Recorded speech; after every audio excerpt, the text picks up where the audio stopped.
All praises, all praises, all praises. Great glory, great glory, great praise. Glory, glory, glory, glory, hallelujah. Glory, glory, glory, hallelujah. Yes, I can't see that chart. Where is it? There we go. Yes, yes, yes, beloved. Give me a one if you can hear me and see me well.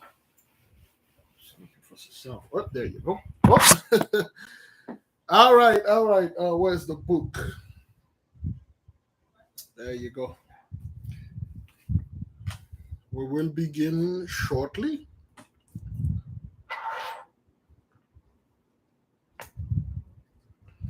There we go. Welcome, beloved. Today is Virgo, and we are going to shalom. Welcome. Thank you for hearing me and give me a one. We will begin the podcast. We will study Virgo. It's the last one, and after that, maybe tomorrow we will study the Smoky God, the book that talk about the underground tunnel. Okay, and for those of you who may not know, we had already studied this book. We had a whole podcast about it. I forgot the name of the podcast. If somebody can remember of it, I believe it was. I think it was the same name. You know what? Let me look it. Let me look. Let me look if I can find it. Give me a second. Mm-hmm.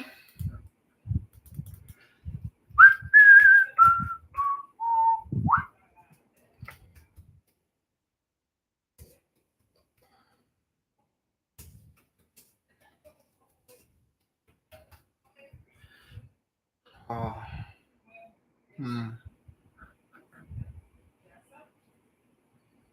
mm,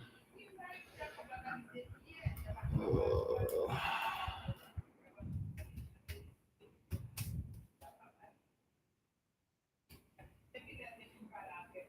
hmm.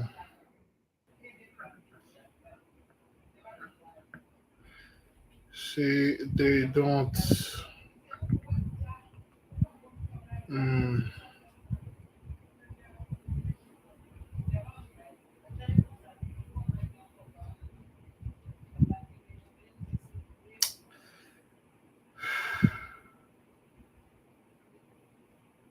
okay, I don't see it here. Hmm. I can't. I can't find it. Uh, the so. Oh, is that what that is? No.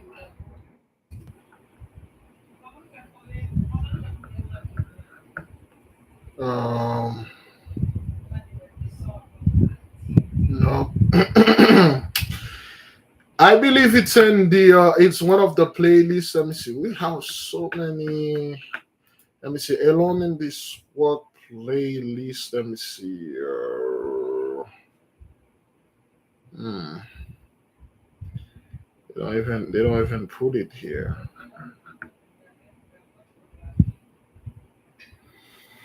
Uh, mm-mm. It's not in there. You see, I don't even see. I don't even see my playlist alone in this work playlist in there, but it's in there. Communication, meditation. Even Hebrew prayer is not in here. I don't know what they do. Sort by last video. See those two. Let me see. Yeah, Hebrew prayer got yes. Now they just put it there. Hmm. Uh, I just seen it trying to. Hmm.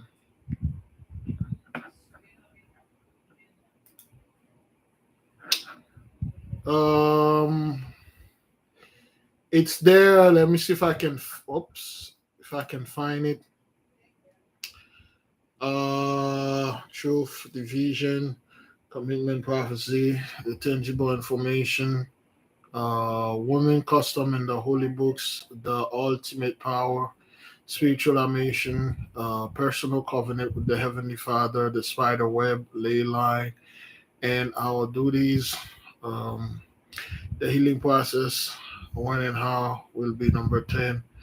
Uh, Dreams and the 10th step, the metal veneer is gone and boots on the ground. What's next? What's the next step? Waiting upon Father's command. The superpower, the great conjunction and the micro lines, tenderizing the meat, the hand of the rope. There will be no rapture. More hell is on the way. Famine. How World War III will be fought, and more info about Atlantis. How we had a podcast called How World War III will be fought, and how, and more info about Atlantis. The fate of the two-third in the vaccine, what we should do during the Great Conjunction, the confusion of the Gentiles, buckle up, the terrible one is working, Selah, so be it, Woe to Christmas, the importance of divine, patient, and holy teamwork, the message received rejoice and glory, will not be ashamed, and then coming great substance, the anointed men and women of the Most High that will not fail. Stay out of it, focus on the Most High's will. The capital invasion was the beginning of World War III. Selah. Yeah, we told them, okay, be at peace, we are saved. The punishment of the terrible one is upon the heathen. We've been saying this, the great harvest. There will be no Jacob's trouble, be at peace. The catastrophic biblical failure of the Christian prophecies, the great divide and the greater fall. Family talk night, be at peace. Many, many take care. The false prophet and the righteous remnants, it is done, it's over, so be it, Selah. The duality, fantasy, and reality. Keep it real with the Most High. Esau's trouble in the third part. Overdue bills. The language of the angels. Back down, lay down, stay down, or be put down. The great gathering. Oh boy, the sevenfold. Um, okay. Now about remedy, the restoration, the pillar of fire, increase of hell and snow. Oh, okay. Oh, I didn't even know this was in there. You know, the whole thing about the book of David, the throne of David is in there. The letter of Jeremiah, their gods have no power. You must watch that. That one is really good. We are preparing. We are ready for the great arrival. No peace. What are we going to do when they come flooding onto our house for safety? We talk about this. They are dismayed and confused. Now what? Disturbing the peace. Track of the Most High wondrous work. The pillar of fire. Oh boy, there are so many things in there. Um.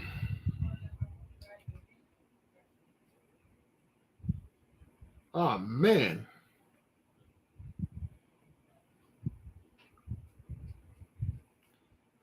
Oh man, I did so much stuff.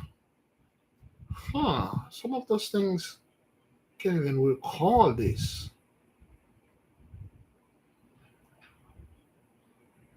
I can't even I can't even find that.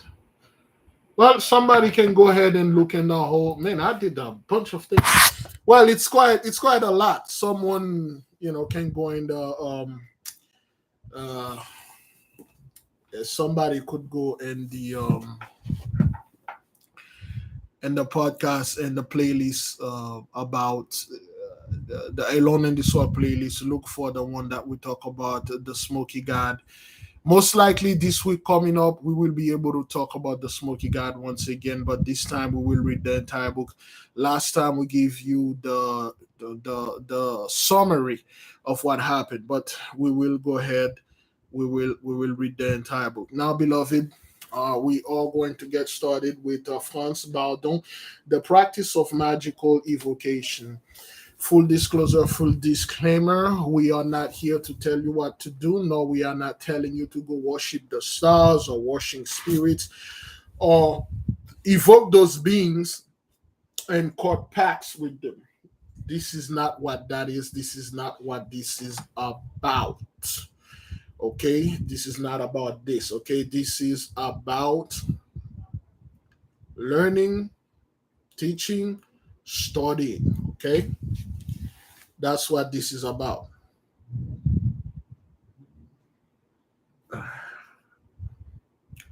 That's what this is about. All right. So this is not about we telling you to go worship and stuff. So now we're going to do Virgo. All right. This is the 30 principle of Virgo. We are in page 213. Once again, welcome. Thank you for being here. If you can see me and hear me well, give me a one. Give me a one if you can do those things. This is just us studying. That's all. We are seeking knowledge. We are seeking the face of the Holy One. Huh?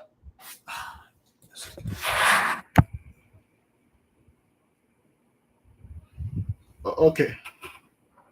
All right. Put it right here. Whoops. I guess.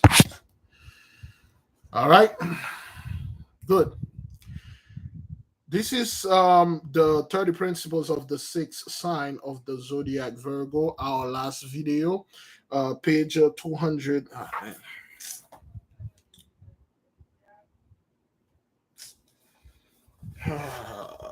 Can't.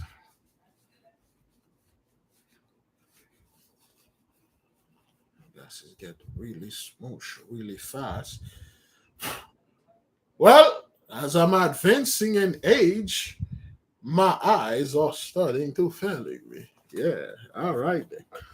Page 213. All right. Let's go. All the seals of this principle must be drawn and brown. Okay, Virgo and brown.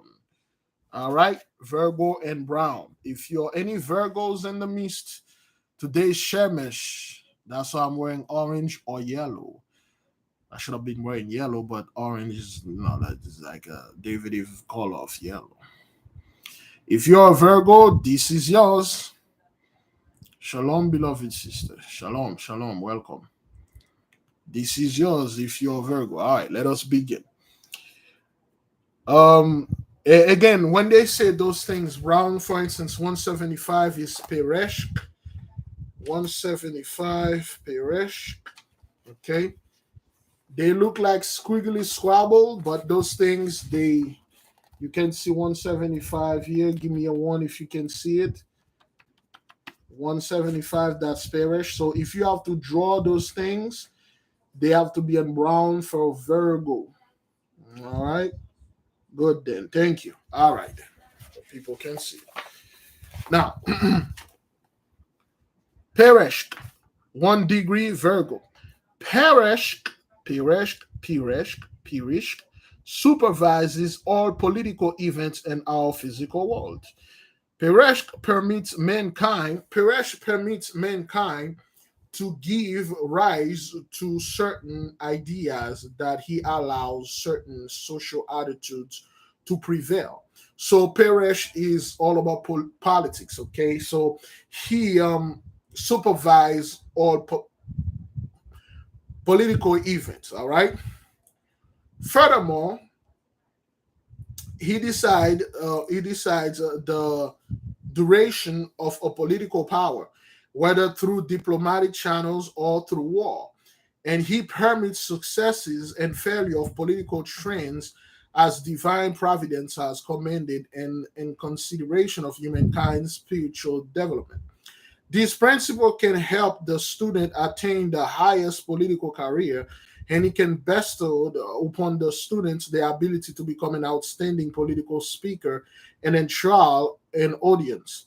Aside from that, he can arm the student with an unparalleled endurance and tenacity so that he can realize all his wishes and disrespect. So now you got this principle that do that help you with political matters, political events. That would be a great thing if you're a member of the so-called B1 first. If you are fighting those people on a political standpoint, it would be great if one of you could be an inside temple and go out there and then use the ability of this fellow, and then gain victory, get your reparation, and literally come on top and gain power. Okay, this thing is really good for that. All right. Oh, I'll pick that up. Number 2, Buahi. Buahi is the guardian of all inventions and the Akasha principle.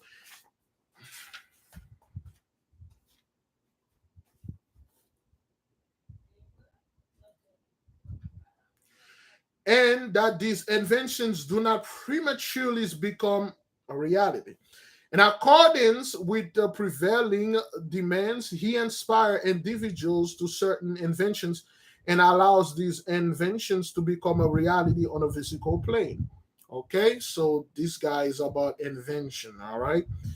On the other hand, this principle also prevents those of greater talents and abilities from realizing inventions which are not supposed to be invented for the next 100 or even 500 years. You hear that? You hear that, Bridget?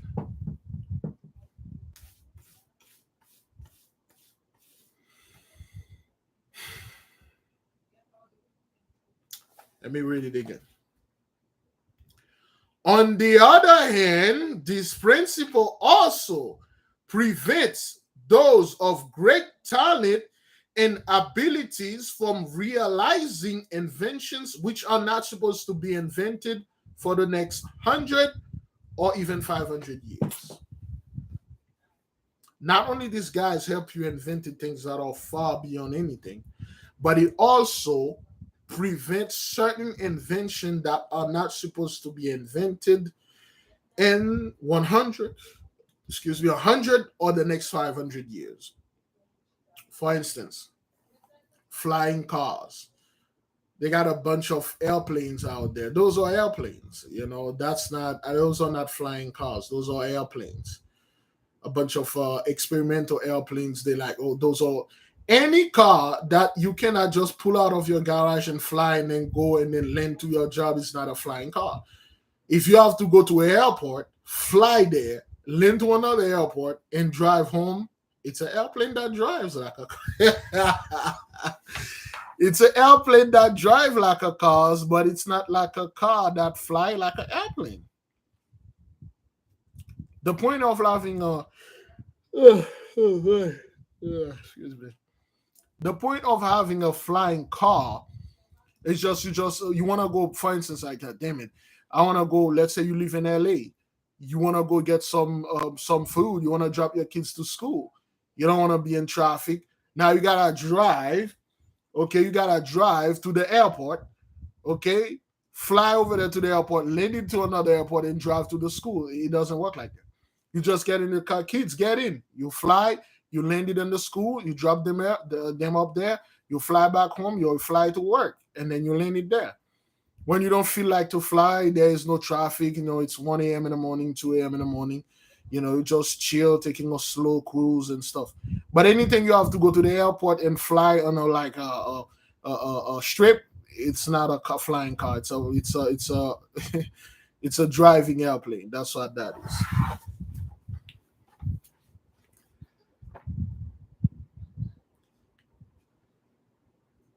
This principle, under the seal of secrecy, will show how a student will gain his good graces, all kinds of inventions, and the Akasha principle. In 100 or at times even 1,000 years from now, mankind will marvel at these inventions.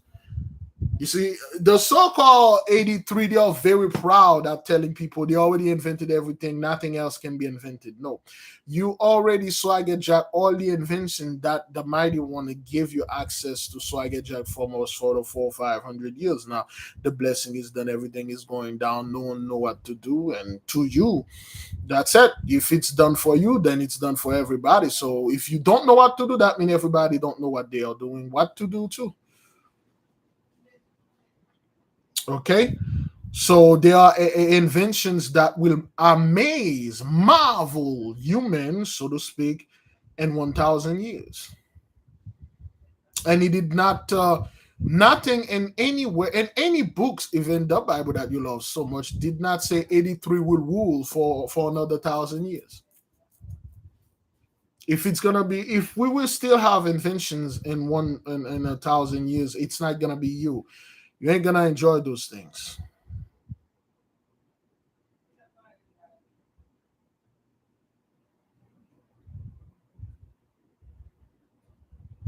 You're not.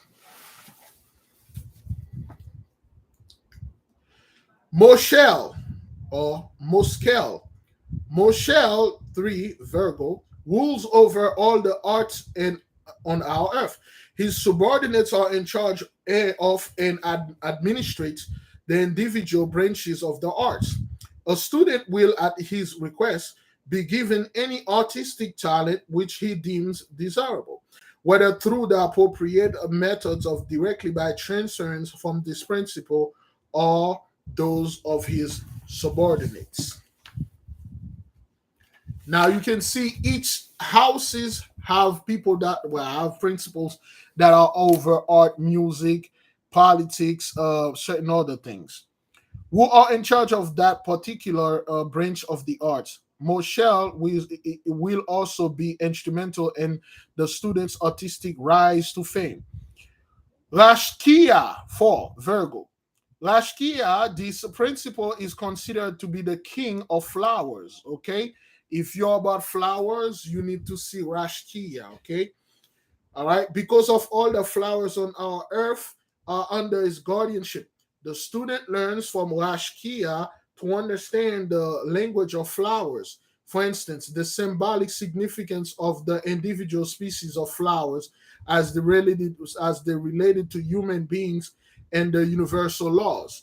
Talking about flowers, okay? Talking about flowers, which one of you can tell us the favorite flowers of the mighty one? Out of the billions of flowers that are on this earth, which one that he loved above the most? The flowers of the mighty one. For those of you that want to know the name of the book, it's The Practice of Magical Evocation by France Bardon. You will find a PDF on Big Levi, egocentrically called BigLevi.com, and then it's pretty much everywhere you can buy it. I will recommend you to buy if you wish to get it. Oh boy, all those books here.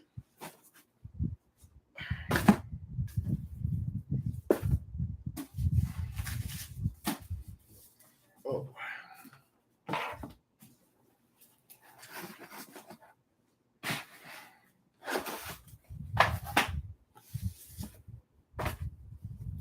I will. The first book that I will highly recommend it for you to get will be Initiation into Hermetics by the same fellow, and then you will get the PDF for all. You know, is this you can get the second one, and then you will get the third one. Okay, the key of the true Kabbalah, and of course, this is your higher Bible. This is your higher Bible. This is like this is your typical guidelines to all the other books that you're going to. If you never read this one, okay, we refer to this one as Clavicula Salomonis. Okay, a sister sent me this. All right, this is probably the best version out there. Clavicula Salomonis, or the Greater Key of Solomon. You need to read all of them. The Greater Key, especially the Lower Key or the Lesser Key. You will be amazed how those people were staying on power, how they made you afraid of things that you have more power than those things. The lily flower is the Most High Almighty favorite flower. And what is his favorite animal? What is the some people walk their dog in the park, some got cats. What is the Most High God Almighty animal that he loved the most? That he loved this animal so much, he made him immortal. All praise. The student learns from Rashkia to understand the language of flowers. For instance, the symbolic significance of the individual species of flowers as they related to human beings and the universal laws. The color, form, and number of petals reveal the student the analogy that corresponds with the universal laws. Okay, all right. The Leviathan is the mighty one favorite pet. He's like this is his favorite animal out there. He loved the Leviathans. He take it out for a walk. He show it to Job. He show it to Enoch. He loved this beast, man. The Most I really love the Leviathan. That's why I have a lot of respect. When I was asking Sensei about the Leviathan, he said the Leviathan is super smart. He's probably the smartest being on earth. This thing is incredibly smart, capable of giving you all sort of invention. The Leviathan is so smart that it's just so many of the invention, the so-called Atlantean. Remember when we were the Atlantean back then? We get it from the Leviathan. That's how smart this thing is. Incredibly smart. Okay, it can appeal to you as a man, but you really don't want to see the Leviathan in its true form, aka Met Agwe. You really don't want to see this guy in his true form. You just want to see in the form of a man. Now, what they say here, they say the Moshka, is that what that is? Rashkia, he gives you the knowledge of all the flowers, especially the petals. For instance, anybody know how many petals the lily flower has? How many petals the lily flower has? And the color, let me read it again. The color, form, and numbers of petals reveal to the student the analogy that corresponds to the universal laws. To the universal laws. Is that what that is? The petals of the lily or lilac? I'm not quite sure. Let me Google that right quick. How many petals does the lily flower has? 6 petals. According to Olds College, lilies have 6 petals. So now you see why the lily flower has 6 petals. Now you see the resemblance, what the represent, the analogy. Okay, you understand why David took the lily flower, he put it upon his shield. Solomon took the lily flower and put it upon his shield. You know what that represents now? And how do we refer to the so-called the lily flower here? How do we refer to the so-called the six-pointed star? By respect. Because when you are learning from the mighty one, you're going to start to put a lot of respect on the name and symbolism. You don't say them the same way. Now you try to be fancy, but because of you don't want to. Did I open the window? Did I let the window on? Thank you, child of the light. We call it macrocosm. Anytime you heard the word macro mean big, micro mean the 5-pointed one, which is us, men, Michael, like God, the 5-pointed one, Michael, us, men, which is the pentagram is for Michael, the archangel Michael. The name Michael means like God, like unto God. The 6-pointed star is Mako, the universe, the big man. The Michael and Michael are not the same. It is always good to have the Michael with you. The Michael is something the Michael is very holy. very, very, very holy. I never wear the Marco with me. The Marco is when I'm doing some. The last time I used the Marco was for the nation. Okay, this is very powerful. Once you start knowing the stuff, and then they are very. What is this? Oh, let's just stop here for a little lesson. Oh, let me show. We go over this again. We're just going to.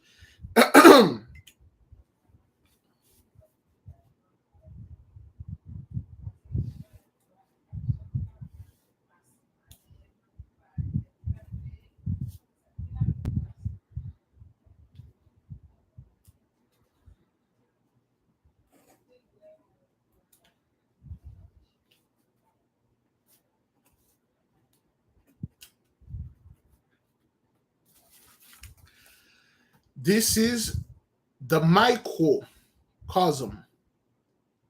This have 5 pointed star. Number 1, the head of the man. Number 2, the right hand of man. Number 3, the right foot, right leg of man. Number 3, the left foot.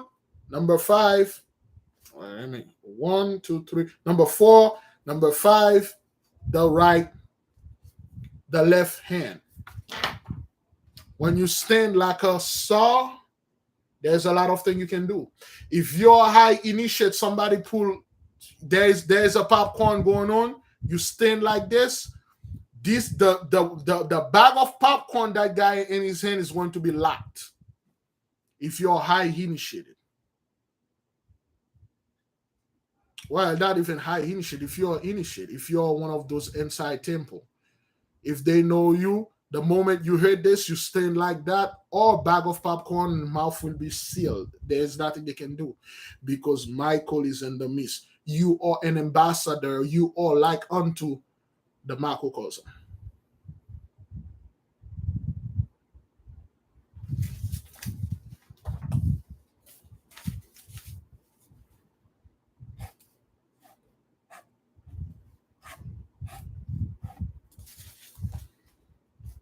The macrocosm. This is the representation of the heaven, macro. This, the earth, the mighty one, men. Most High God, one who is like the Most High. This is extremely powerful. Only used for extremely causes. This, you can use this in all. This thing has a horrible reputation, okay? The 5-pointed star has a horrible reputation because most people seen it.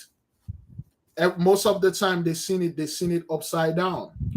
When you take the microcosm, you flip it upside down, it's no longer a representation of men. It's a representation of the other side of men, demon. It's not the angel. The macrocosm, you can flip it upside down. You flip it side down, it cannot be corrupt because you can't corrupt the mighty one. He's alone. There's nothing you can do that can change this. You flip it upside down, it's still, you flip it side down, it's still the Most High God Almighty. It's still the macrocosm. But men, the 5-pointed star, that's for calling the positive element. That's for us men. The moment you flip it upside down, you are inviting demon in. This is for calling demons in. Most of the time, you see the 5-pointed star in so-called books or movies or anything. Those people are dealing with demons, and they think it's a joke. It's not. The 5-pointed star is extremely powerful. Don't just, if you're buying one, don't buy the one that are upside down. If it's upside down, you're opening door for negative beings. by the one that is standing upside up. Microcosm, macrocosm. 5-pointed men, 6-pointed. The other fellow, earth, heaven. And this heaven and earth, the pyramid that's, well, the triangle that pointed up is the heaven, the pyramid that pointed down is the earth. It's just too much to get into. Just want to the nation to see where this guy, when they talk about analogy and flowers, this fellow can give you this. Okay. From this, he can gather what represents true beauty in the world of flowers. By immersing himself more deeply into this knowledge, the student learns to understand every flower from the esoteric point of view and also to grasp the attributes of individual flowers from every aspect and use for magical purposes. Give me a second. Let me look from something else. Whoops. All right. Oh, no. That's not the one. That's not the one. That's not the one. Forgot this book here. It's not that book. I was going to show something. I'll study this one. The other one is it's not this one. I'll show it whenever we have time. Whenever we have time, I'll look into it. So what I was going to show, I remember it. Number 5, girl meal, 5-degree Virgo. This principle is a representative of love. Now, then again, in all the houses, you have love in there. You even have a house that have no guy in it. Love is in everything. You have intelligence from love, whether it's erotic love, fleshly love, platonic love, whatever love, it's in there. Libra has no guy in it. Love is in all of it, even Madim, even Aries, which is all about sacrifices and fight and then the war and all that. Love is in there. There's a reason why the Gentiles don't want you to proper love, brethren. Okay, proper love. The love that they have out there, it's sneaky, it's sneaky, snaky, ratty. It's deceiveness. It's disgusting. A lot of those stuff you thought this is love. No, it's deception. All right. This principle is a representative of love, harmony, and beauty, and at the same time, he's their guardian. All right. The student learns from him to see love in everything we look at. The student will see harmony and love and disharmony and hate, which enables him to comprehend the precise laws of sympathy and empathy. Only on the basis of this knowledge will the student realize what genuine beauty is, that beauty is actually the correct expression for harmony. This principle helps the student to perceive beauty properly. Zagriona 6, Virgo. All teaching professions in the broad set sense of the word are into the sphere of influence of this principle. All teachers, writers, editors, and journalists are under the protection of this intelligence. Should the students require any advice pertaining to this subject matter or related matters, or if he needs a specific protection or strives for success, then Zagriona or his beings will gladly be of assistance. So Zagriona is the protector of all journalists, editors, teachers, writers, journalists. If you're into those type of thing, Zagriona is your boy. So this is in Virgo. It seems like all of them has that, except a few. I don't think Aries have any writers or anything like that. All of the houses They have people in them that help you with written stuff, because we had the so-called the Issacharites or scholars. Okay, the tribe of Issachar, they are scholars. Okay, and they are scholars and astrologists. They also Issachar and, well, Levi, just pretty much everything is in Levi. The other priests, they if you are, if you join unto the Most High, you literally must know. It's not like you have to, you can, you must, know what the 12 tribes does, and you must do them perfectly. That's what the tribe of Levi is supposed to do. This, the Levites, because they do astrology, they do scholar, they work things, they mess with things.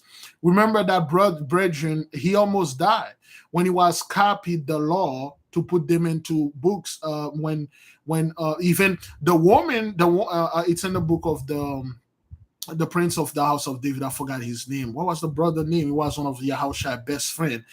He got sick. He couldn't even eat when he was copying the law, because any little mistake you made, for instance, the eye is a little bit 45 degree, a little, you have to tear up the whole thing and remake it again. He was so sick that he was dying. The governor, the woman governor's wife, sent her private physician to him and make him well again, because they know what the law was. They know what the law was. That's like a brother in the nation gets sick, and no, not Donald Trump. Biden wife sent their private physician to look after you, make sure you're not dying. Yeah, Lazarus. Yes, he was Lazarus, because there's so many Lazarus. There was a Lazarus. They messed up the. This story is so confused. There's that Lazarus, that dying Lazarus, and another Lazarus. See, there was just so many Lazarus. They just mashed them up in there. Yeah, Lazarus was a writer. Now we know he was one of the Levites. Okay, he was trying to transfer, okay, the laws into papers, and the stress to write this thing, you have to abstain from any fleshly thing, any food, any stuff, and it has to be perfect. You cannot do it and then you stop, you go doing something else. You're gonna have to start all over again. Try to write the Bible in one day or in 1 month without being distracted or eating anything, or well, you're a smoker or a drinker, not smoking one cigarette, not drinking one, not tasting anything. God forbid you're a cookie monster. That's gonna be an issue for you writing this thing. So it's no joke, man. So if you're into writing, that fellow Zagriona is with you. Igilion. It seems there's a lot of them. Is that, I think I read this before. Igilion. Igilion 7. Igilion is considered to be the arch initiator of language and writing script. At the behest of divine providence, he made the necessary arrangements so that human beings, since their creations, have been able to express thoughts, concepts, ideas, etc. First through signs, then through articulated words, and later on through coherent sentences, which finally become a language. Okay, Igilion, okay, is that guy that gives you speech cognizance, speech recognition. A lot of people, they could not talk, they could grunt, they make noise. They can't talk. Okay, so Igilion will make you form speech and stuff like that. If you have speech problems, stuttering, stammering, if your children got speech problem, they can't talk or they don't talk right, you might want to be an inside tempo and call that guy Igilion. Okay. Thereupon, this principle produced through his subordinates the effect that this language was expressed externally in symbolic form in various manners, through which the cornerstones was laid for script writing as the means of communication, which occurs in the form of symbols. However, It took a long time of development until the language and the form of symbols reached the level of today. For the student who is occupied with deciphering ancient writings or hieroglyphics which have not been deciphered to this day, this principle can make it easy for him to do so. You heard that? So if you stumble upon something that you cannot decipher, all you need to do is put it down, pray, make well, I'm not gonna say appellation, but evocation. Call this dude; he will translate it for you because that's his duty. Then again, but you must be an inside temple to do those things. You know how do you be an inside temples? Pray, call, put an application, and if they see you, or this guy will be a good asset to the Most High Army. They will initiate. The angels will come, just like in the book, The Black Pullet. The angel will come. They will do that. So, and at the end of the podcast, somebody remind us to tell the tale or the story about that fellow that wanted to go into the astral plane or the invisible worlds or the plane, the sphere, or the zone girdling the earth, the one that we are talking about. So a lot of people like, well, how can I go to? A lot of people like astral travel, astral travel. We have a story for you. Like those are things that happen that the masters told us, and then we'll tell you what they are.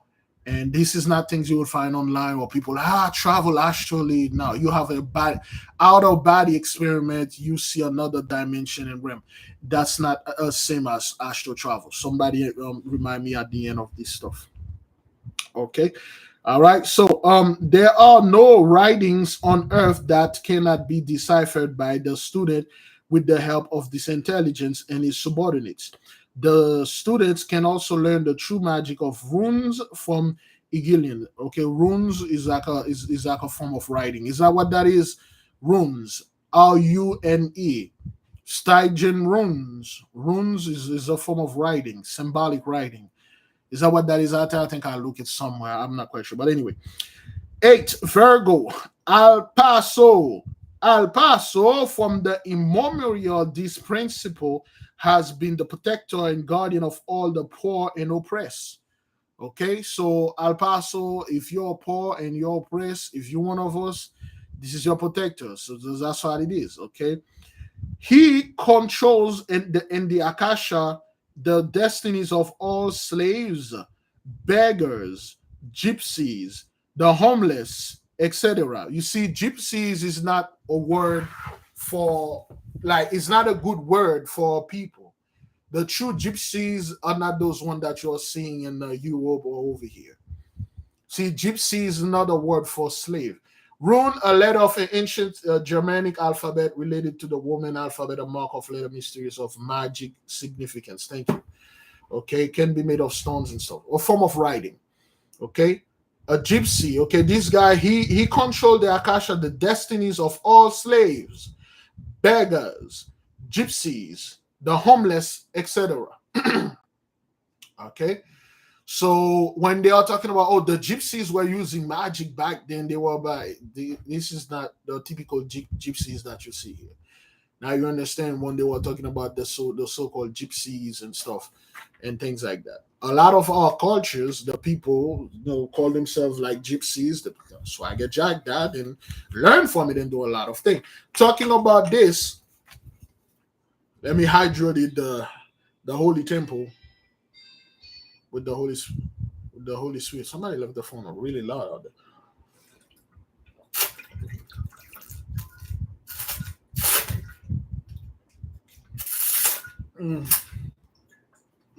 I'm running out of water.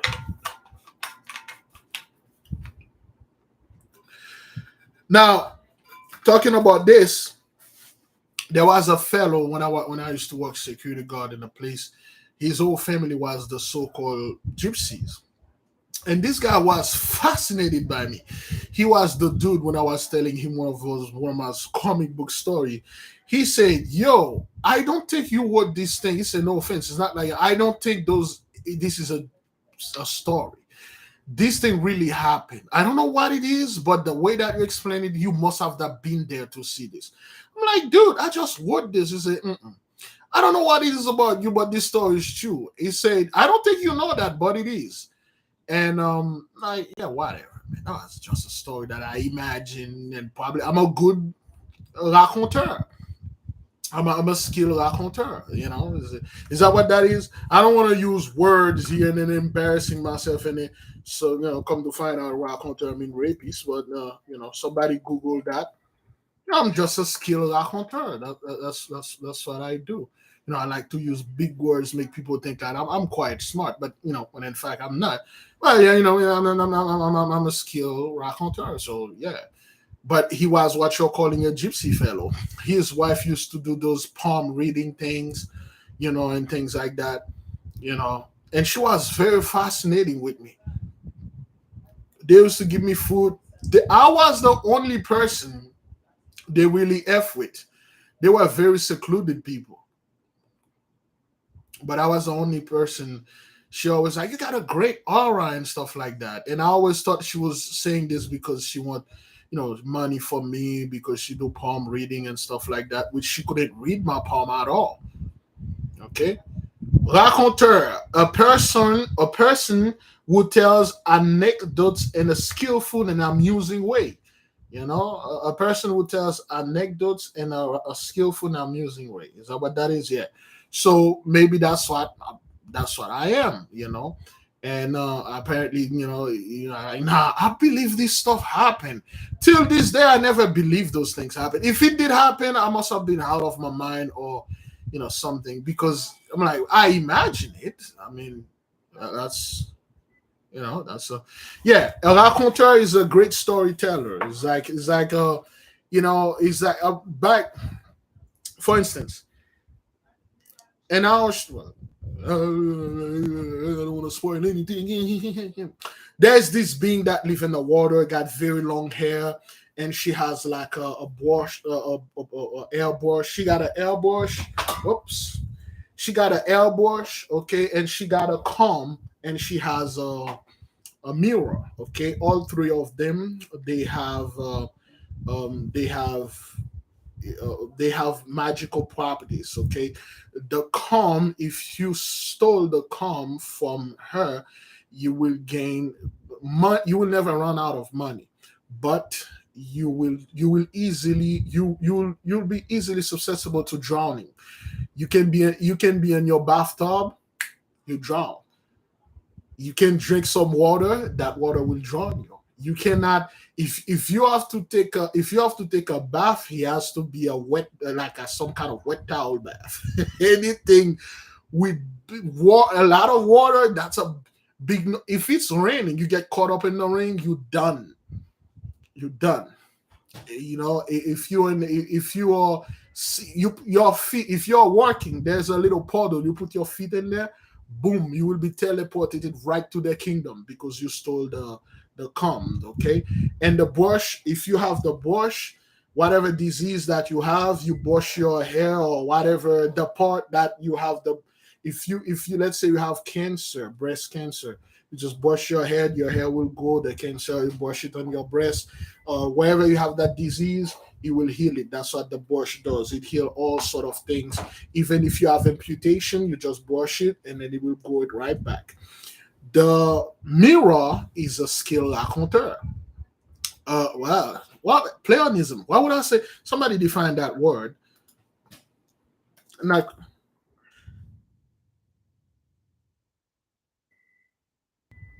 oops,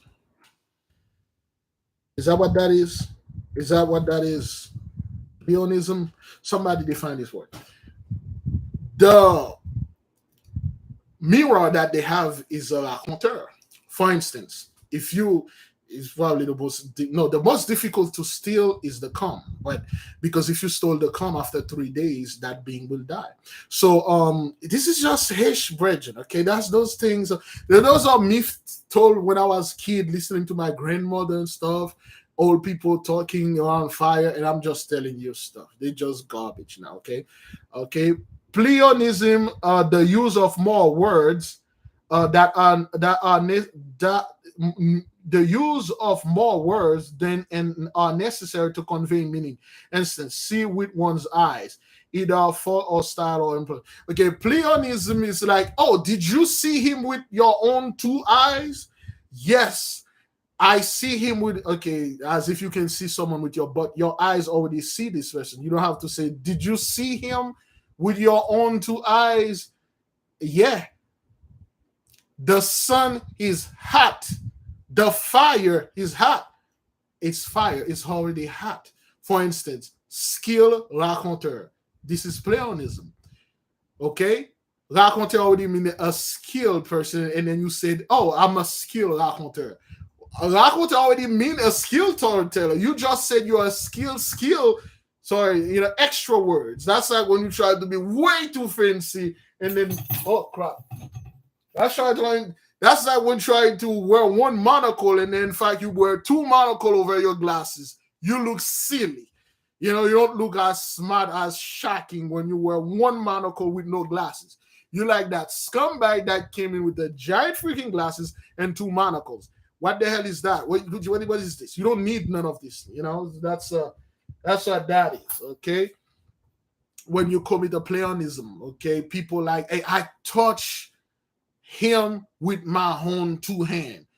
Okay, yeah, well, as if you can touch him with your feet. But anyway, so nowadays people can touch you with the butt too. Is that what that is? I mean, if you say you touch it, I know that you touch it with your hand. You don't have to say I drink this water with my mouth. Yeah, some people they drink alcohol through the bottom hole to get drunk quicker. But anyway, the the mirror is what they call a skill raconteur. If you get the mirror, you can just hold it in your hand and you say, okay, tell me the story about Atlantis. And this thing will not only will tell you the story, it will show you everything that happened. You say, tell me the story about Abraham. He would just telling you the story and show you everything. If you say, okay, well then take me to the time of Abraham, it will literally transported you to this state place or whatever and stuff like that. Those are stories that I would in comic book, Lost in Time. I got some copies and whatever. So that's what it means to be a skill raconteur. So those being they possess there was so many things. They can if they like you, most of men, they always in love with men. If you read this book, they talk about this. For those of you that read this part where they told you those things walk among you, you won't know unless they kind of like you and then they reveal themselves unto you. Okay, so but anyway, so this is just me talking about garbage. All right, now etc. concept first. Where we were, Igilion. All right, El Paso, drunks. No, wait, hang on. Okay, beggars. Man, how do we get from gypsy to all the way to freaking anyway? Gypsies, the homeless, etc. He also controls the destinies of all victims of persecution, especially those who have suffered an injustice. So this guy being in the midst of us.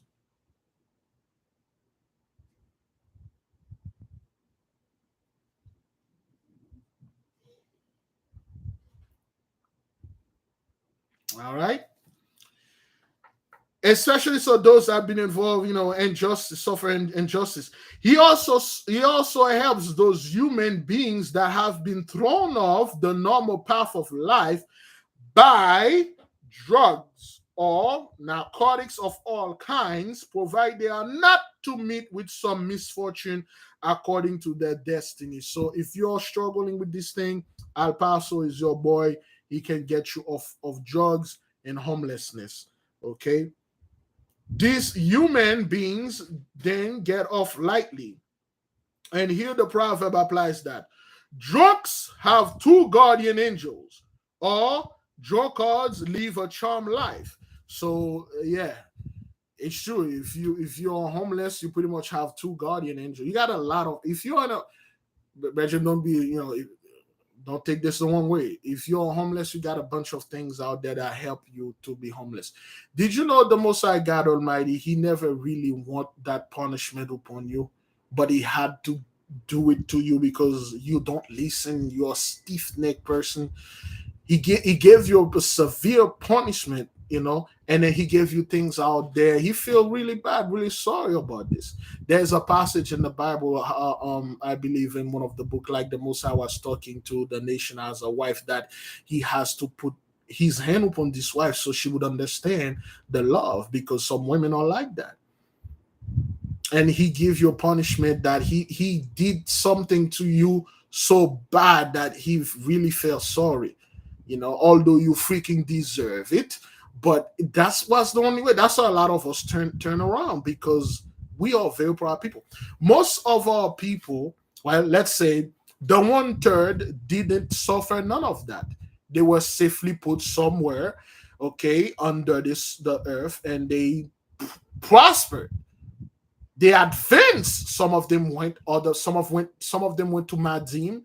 Okay, some of them went to Noga. Some of them went to Lenava. Some went they directly into Shemesh. I don't know.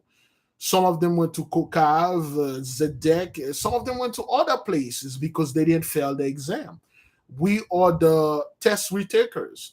We are the 2/3 of those people. And right now we are doing our best not to fall, not those 2/3 that we have here.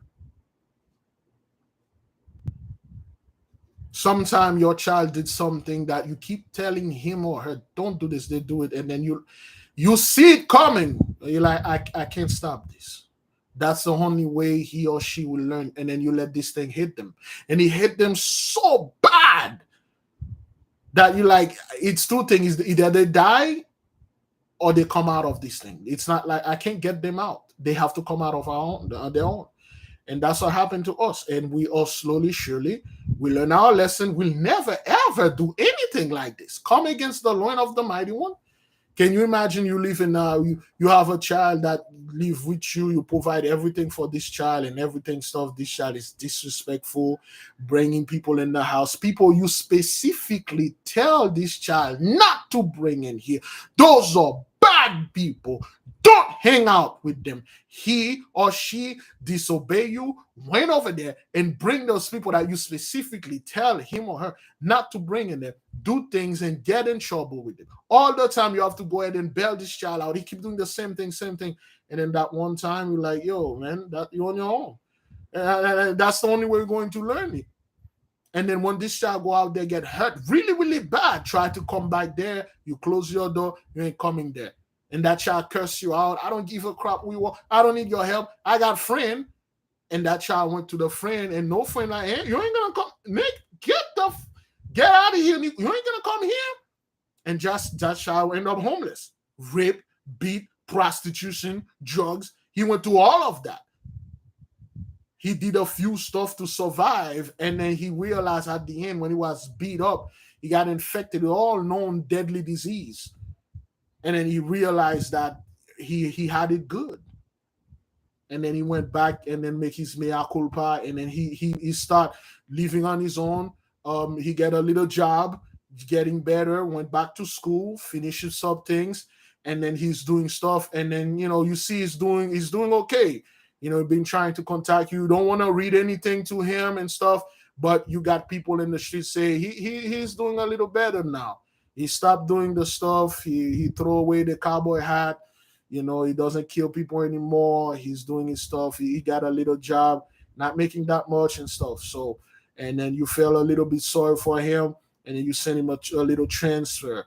You get him a little stuff. You help him get his life together. Once he get to that place, then you really start to give him the knowledge that he didn't have. You really now say, your name has been restored in my will. Now, when I'm gone, you can get everything. This child learned a lot. He learned both sides. He learned the streets, the wolf part. Then he learned the righteous part. Now he can make clear judgment. That's why when we get power, brethren, we're going to have to make clear judgment. We cannot be that overly righteous scumbag. You have to understand there are people out there, they have to go through certain things to learn it. Some people out there, they deserve whatever the hell happened to them because they suppose they don't listen. There's nothing you can say about it. You have to know both the right, the left, light, darkness, so you can make the balance judgment. So that's what that is, if that makes sense to you. Oh boy. Oh man. 9, Virgo, Kirek. Kirek is considered to be an astounding, is that what that is? Outstanding initiator of alchemical magic. The student receives from him a variety of methods by which he can solidify the matrix between the astral body and the spirit.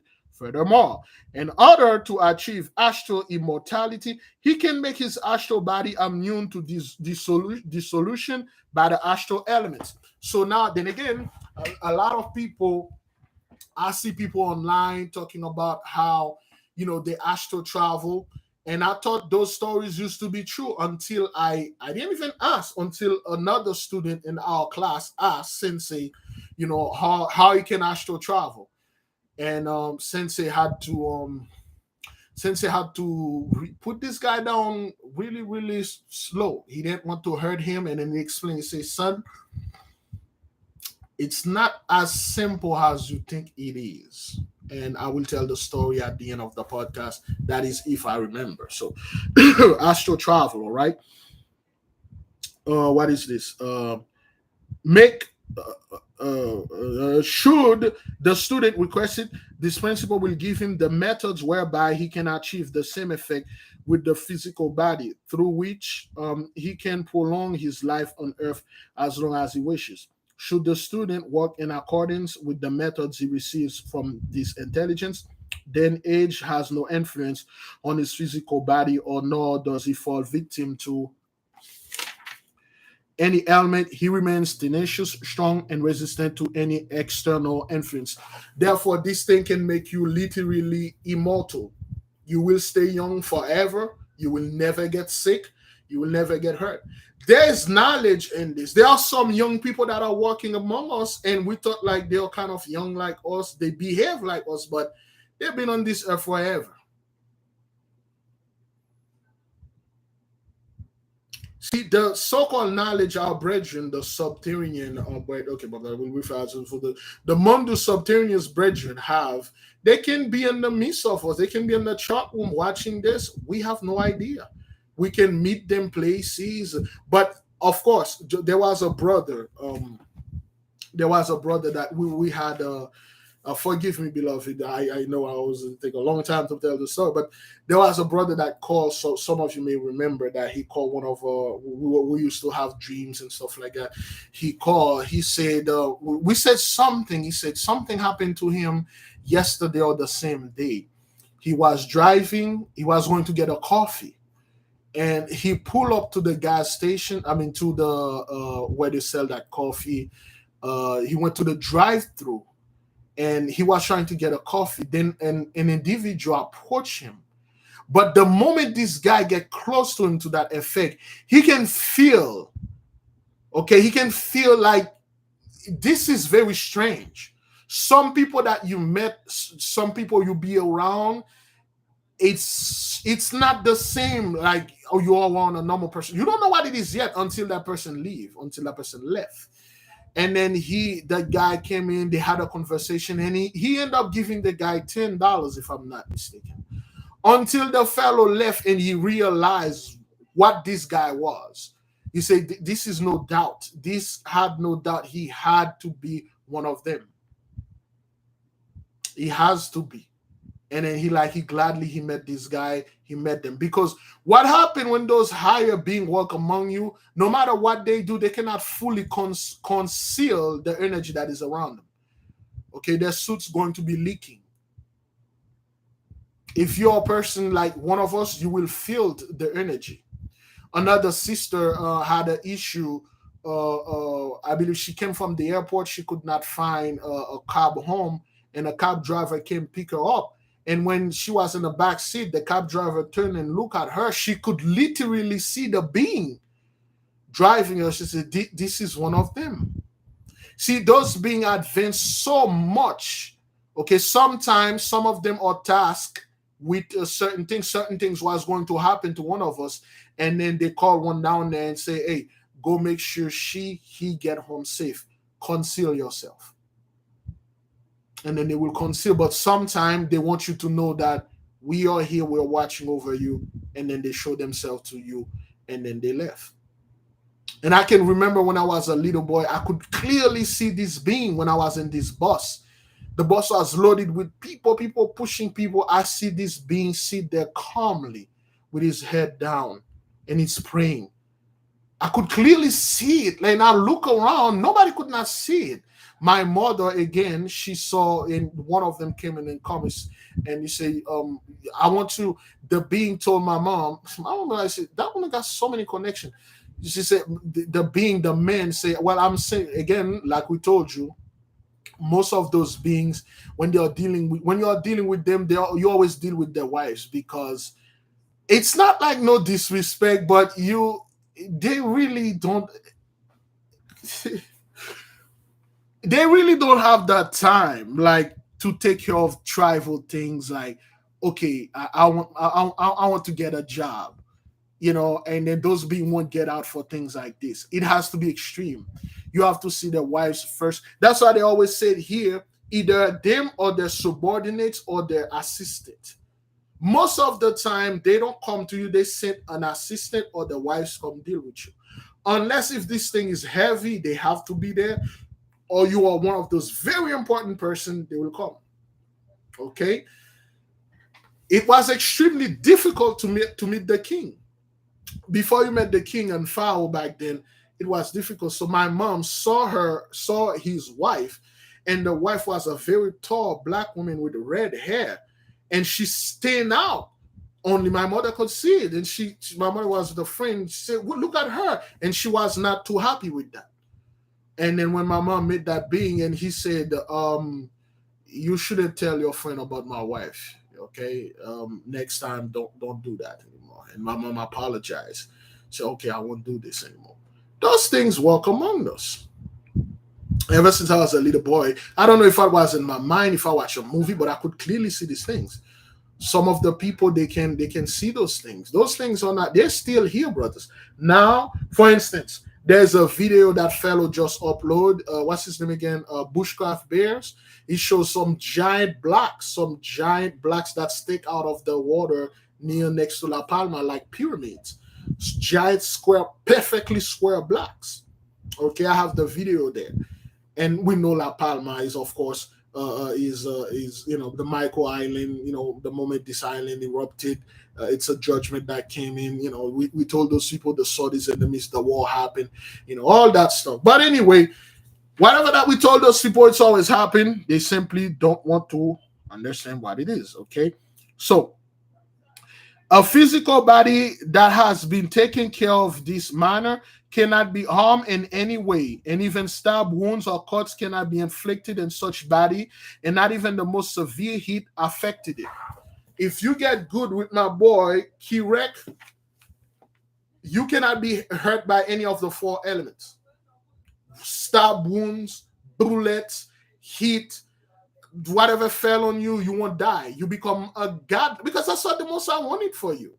You just so damn proud. That's what the Most High wanted for us. He wants you to become like him, like unto him. But we know better. God damn it, we read one book. Oof, get out of my way, Negro. I know everything. Don't be telling me ish. But there are higher knowledge than this. Don't be telling me ish. I know everything. That's what we told the Most High.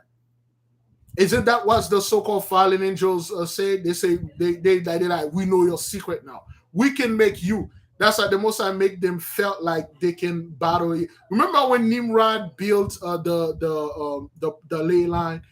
He tried to teleport it into the heaven, and then he shoot arrow into the portal, and then the Most High make the arrow came back with blood, and then Nimrod was like, "We got him, we killed him, we got him, we killed the Most High. Look at the arrows come back with blood," and the Most High mock him, and the Most High destroyed that powerful antenna it was going to build to control the whole ley line. Because if you control the whole ley line, you pretty much control everything. You can tell where the food's going to be grow and what kind of food's going to be. And the Tower of Babel wasn't like a house, like the see, like they're going to build a giant house. No, it's a giant tower, okay, that would harness the power of the earth, open up portals to heaven, which he did not succeed. Crazy, man. Some people like, oh, where's the Tower of Babel, Big Leaf? I don't know.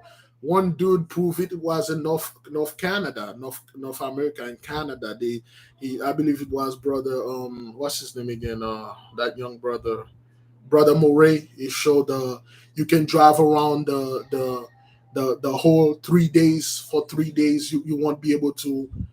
Um, Chief Moray, brother Chief Moray, approve it. It's in North Canada.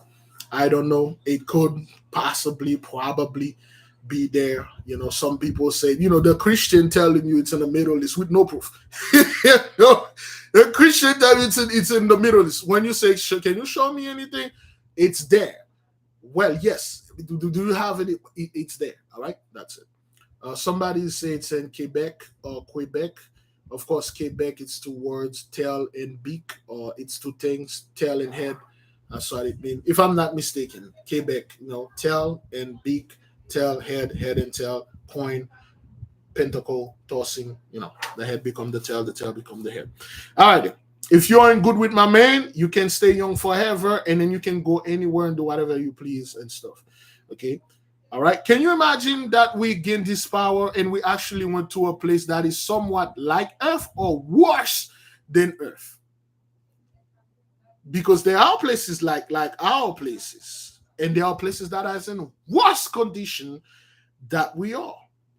Can we imagine when we become, I don't know, not masters but students, and then they sent us and into those planets to study those beings, to study them, and we have to transform our body like unto them and learn their way, talk their way, and not try to be too how they call this again, undercover, not to blow our cover and learn the because some experience that they are having over there we don't know it. We have to study it so we can become a higher being. I don't know. I'm just making this up. Anyway, Buruyu 10 Virgo.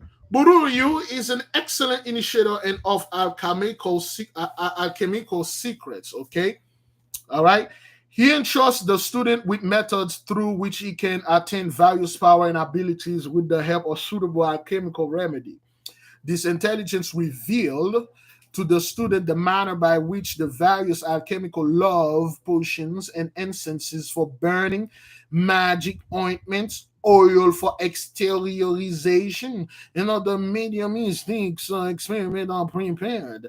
Besides that, Burillo or his subordinates will help the student to load or impregnate alchemical remedies or substance. So what Buruyu does, he help you make ointments, love potion, and certain other things.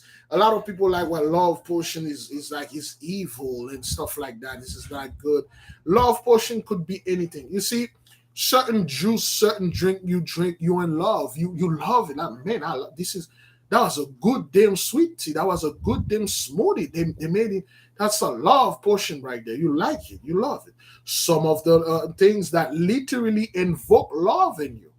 There are certain drink that you drink, it invoke love in you. Certain alcohol you drink, you start dancing, you're in love with the music. It could be anything. Some of them are fleshly love. Some of them you could drink when you're about to get engaged in some type of baking. You don't want to embarrassing yourself, and then you drink one of them, and then you're ready for love. All of them, they got many function, many things and stuff like that. For instance, there are certain portion you can make. If this person don't like to eat vegetable, that person don't like to do certain things, you give it to that person, and then he will love eating whatever that is. And that's what that is. Yeah, it's like a pheromone. There's so many things. Like, you probably make a love potion for yourself. You make this love potion for you to love working out. Some people are writers, but they freaking hate writing anything. Every time you try to write something, they get so lazy, get so frustrated and stuff. They love writing though, but they don't have the courage. Now they make a love potion for writing. The moment they just drink it, they're like, "Ah, man, oh man, I love writing." There are certain love potion, of course, they use in Hollywood to write, but it's not a potion at all. It's a more like the resemblance of white powder sugar that you sniff through your nostril.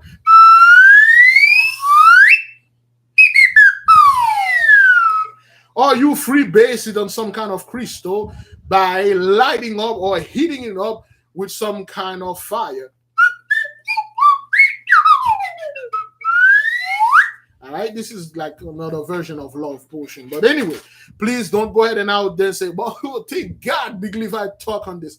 I was waiting for the brother to tell me it is okay to do those things, and then the next thing you know, you're out of your freaking mind. You do that thing, and then now you're in the police precinct calling me, "Big Leaf, this is your fault, man."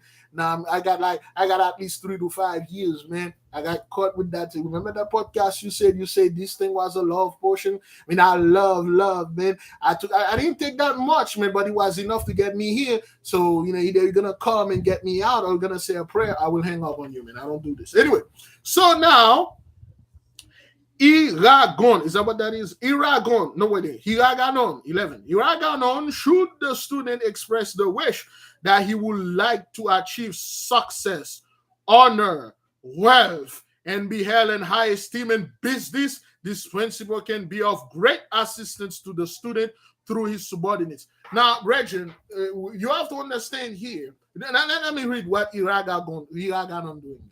If anyone catch my drift, let me see which person out of all the people on earth that would be more suitable or have like a closer relationship with Iragadon. All right, let me say this again. I mean, if you are at least influenced by this planet, of course. Should the student express the wish that he would give that to achieve success, honor, wealth, and be held in high esteem in business, this principle can be of a great assistance to the student, through his subordinates. Which person will want to be held or achieve success, honor, and wealth? Remember, those are the positive intelligence, brethren. Okay? That's the positive. The negative can do much of the same. Okay? All right? The Zedekite. Okay? This will go great with you if you're a Zedekite. All right? There are certain Gentiles, they have this knowledge, they contact those beings. Okay, they have great success, great things in business. They don't do hish. People always say, like, this guy is so fucking dumb. I'm smarter than him. How on earth he gain all this money, all this respect, all this honor? He's super dumb. Yet people love him. He's super stupid.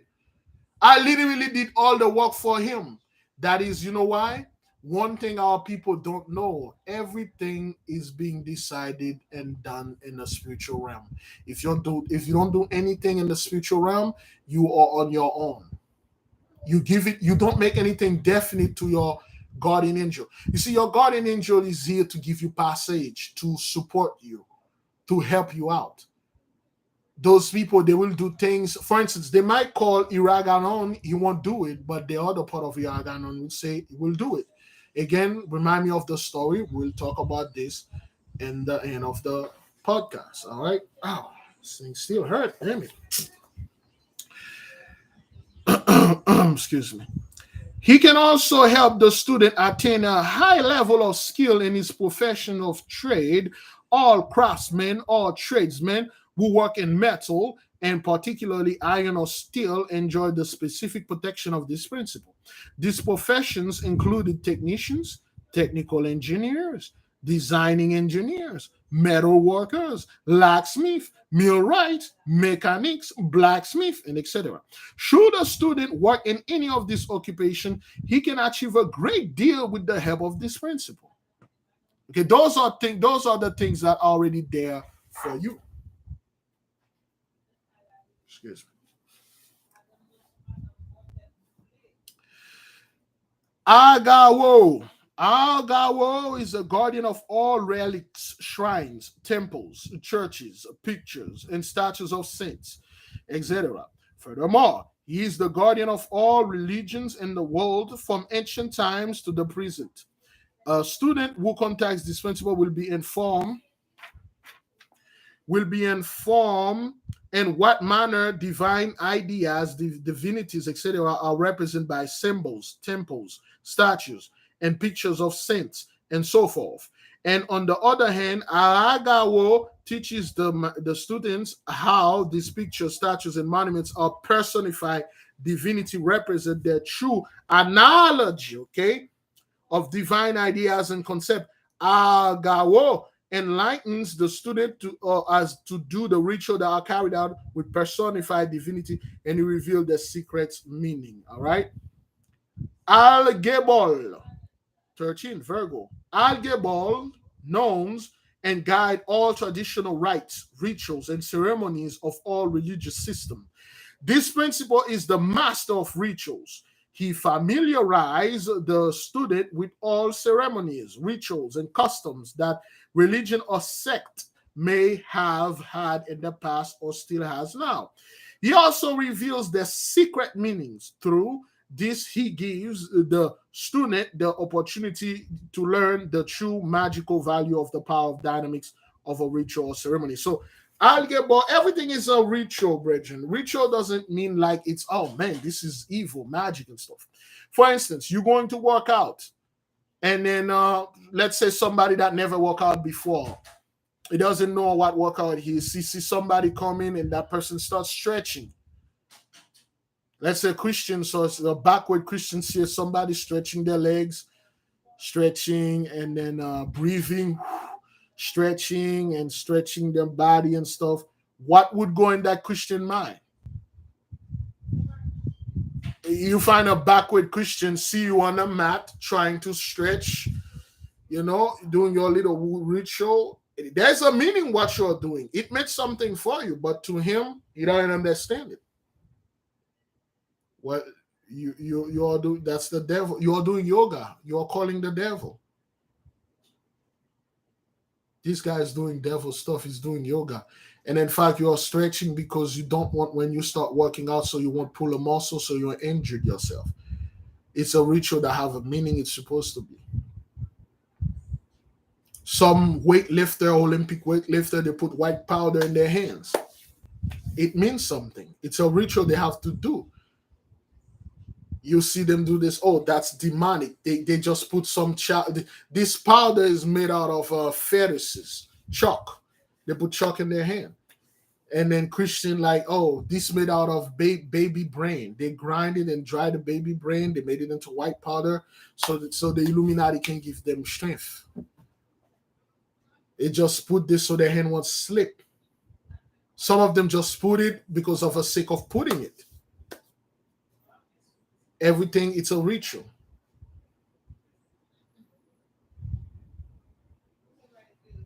Somebody doing a little breathing exercise at home. Oh, you're calling the devil. It's just a ritual. Just breathing. Breathing exercise has nothing to do with breathing the air, but power and energy. We just studied that yesterday. Um, Carasa, 14 Virgo. Carasa is the patron of all the physicians in the world. Medicine men in ancient time revered this principle of the zone girdling the earth with great awe, and they brought him sacrifices. Even in present time, physicians, in particular surgeons, are inspired by this intelligence. Carasa sees to it that some ailing person is made well by some physician. The entire chemical pharmaceutical industry is under the jurisdiction of this principle. A student will seek a personal advice from him, will receive a precise diagnosis, and at the same time, the method to restore his physical health. All right. Akilgi. The student can call upon this principle in every kind of business matter, and Akilgi ensures the student great success in every case. Akilgi is particularly fond of everything that has to do with paper and textile, but his influence also extends to the processing of animal hides and leather. Therefore, not only can the student depend on his support in business matters, but he will also receive specific recipes from this principle on how to process animal hides, leather, etc. The magician will also receive many methods and procedures for processing paper and the substances which are required to impregnate the paper. These processes and impregnation substance are not presently known to the public. So if you're in the business of making leather, it is said, according to the beloved brother Dr. Claude Anderson, study that he did in Paranomics. Anybody familiar with the book Paranomics? We were supposed to study Paranomics, but we dropped the ball on that one. We didn't study it. And Paranomics, Dr. Claude Anderson mentioned that black folks in general are the primary, okay, are the primary buyers of leather. And black folks, so to speak, I know brothers, people like, but big if I were not black. Oh God, I did not, shocking. I did not know this. But anyway, for because of this, discussion, black folks are the primary buyer of leather. He said, by nature law, we should control the leather industry. He said black folks supposed to control the leather industry, the liquor industry, the seafood industry, the movie industry. He said by law, by nature's law, we're supposed to the air industry, the music industry, the film industry, but we don't. But we don't. Why? Many reasons. Right? The first reason, we got a goddamn curse on us, man. Second, you see, this is gonna. I'm not gonna say, but second, we don't believe in spiritual things. We throw away all our ancestors had and taught us. We seek after the Gentiles. The Gentiles make it look everything is physical. The Gentiles make everything look so easy. They just show the work. They just type thing. Bunch of money coming in. Except for now. Except for now. Now they see they work hard, they work, they rework, they overwork. Instead of making progress, they regress.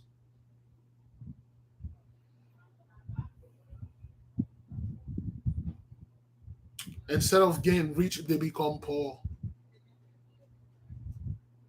We should control all of those things. We don't. Lord forbid you start something like that. I can telling you, the white man would never dare come up against you like this and try to put you down. He will send a Negro that just look like you, somebody that look just like you. Hey man, black power, man, black power. Hey man, hey, white man is this, man. Hey, you need to tell me all your plan, everything we're going to do so we can do it now, brother. I'm here to support you, brother. And brother, and then you let this guy in, you didn't check his background, you didn't send anything, and then he effing you up, and then he take everything that you have and give it to the enemy. Every single freaking time the industry of the Gentiles perish or about to be done with, one of our people saved this industry and then they handed it back to them. Hollywood was done in the 70s. Have you ever watched Sweet Back Badass? Anybody ever watch it? It's that if you are into movie, this is a must watch. Sweet Back Badass. You need to watch the movie Sweet Back Badass and the movie that talk about it. That was the movie. People don't know what black exploitation movie is. That's a horrible term. This movie literally, that was the Marvel superhero back then. Sweet Back Badass. We need to have a whole podcast on this movie. That was the movie that launched the success of the entire industry around the world.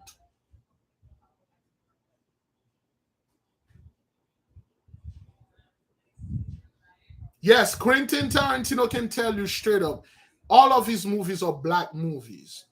All of it. He literally got all of his inspiration from Quentin Tarantino. Was that guy? He was that white guy that go up to be. He take his. He's that white guy that go up there and he go up like a black man. His mother dated black men all the time. He went to black movie. He had an interview, very rare interview, where he went as a child. His mother was dating a black man. He went into a black theater and then he fell at home. He fell at home. And then people was just having fun in there. And then you understand what movie was. Watch Quentin Tarantino. All his movies are black movies. He made it very clear. He gave credit to the black exploitation movie. We literally save Hollywood. Guess what? Guess what, Negro? Right after we do this, we ended right back to the people. Now, you had black men. One of my all-time favorite black movie called Gordon's War. Anybody watch Gordon's War? You need to watch Gordon's War. Gordon's War kicks so much ass and takes so much name. We need to have a whole podcast on movie, black movie. Okay, rest in peace, Michaud, brother Oscar Michaud. Woo! Brethren, if you haven't watched Gordon's War, you need to watch Gordon's War. Why you don't know about Gordon's War, but you know about Superfly? Because what happened is the moment we saved the industry for them, they took it from us all. We handed over to them and they cut us out. They cut us out, they cut us off. Now you got the people that was making movies, saving Hollywood cannot make any movie for Hollywood. They will literally copy what we was doing. They bring pimps in there, hoes in there, cowboys, cowgirl. They effed it up. They put a bunch of things that looks like black, directed by white folks, written by white folks. They just put a bunch of blackface in there, and our people went over there and buy all those things, and they make all the money, and then they cut you off. They cut off all our people. Our people was making movie. None of those movies were being seen. Who made Chinese karate movie, Bruce Lee, Kung Fu movie? It was us, our people. Remember the scene where Bruce Lee was fighting Karim Abdul-Jabbar? He could not win. Karim kicked his ass because they didn't want to upset black folks. We were the one that make those things pop up. And like a bunch of, well, we had a curse upon us. We let those people take what we created and they cut us off out of it. Now Hollywood is in deep trouble. They're in deep trouble, brethren. Jim Kelly was the true Bruce Lee, man. I'm talking about people that have actual talent. They cut you off of it.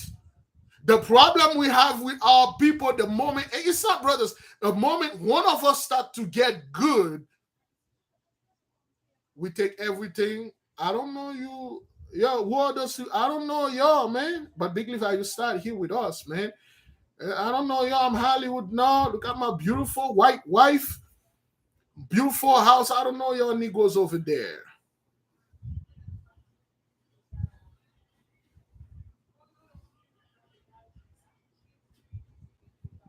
And then we gone, we out, and then we get effed up and come back in the hood. Hey, brother, how you doing, brother?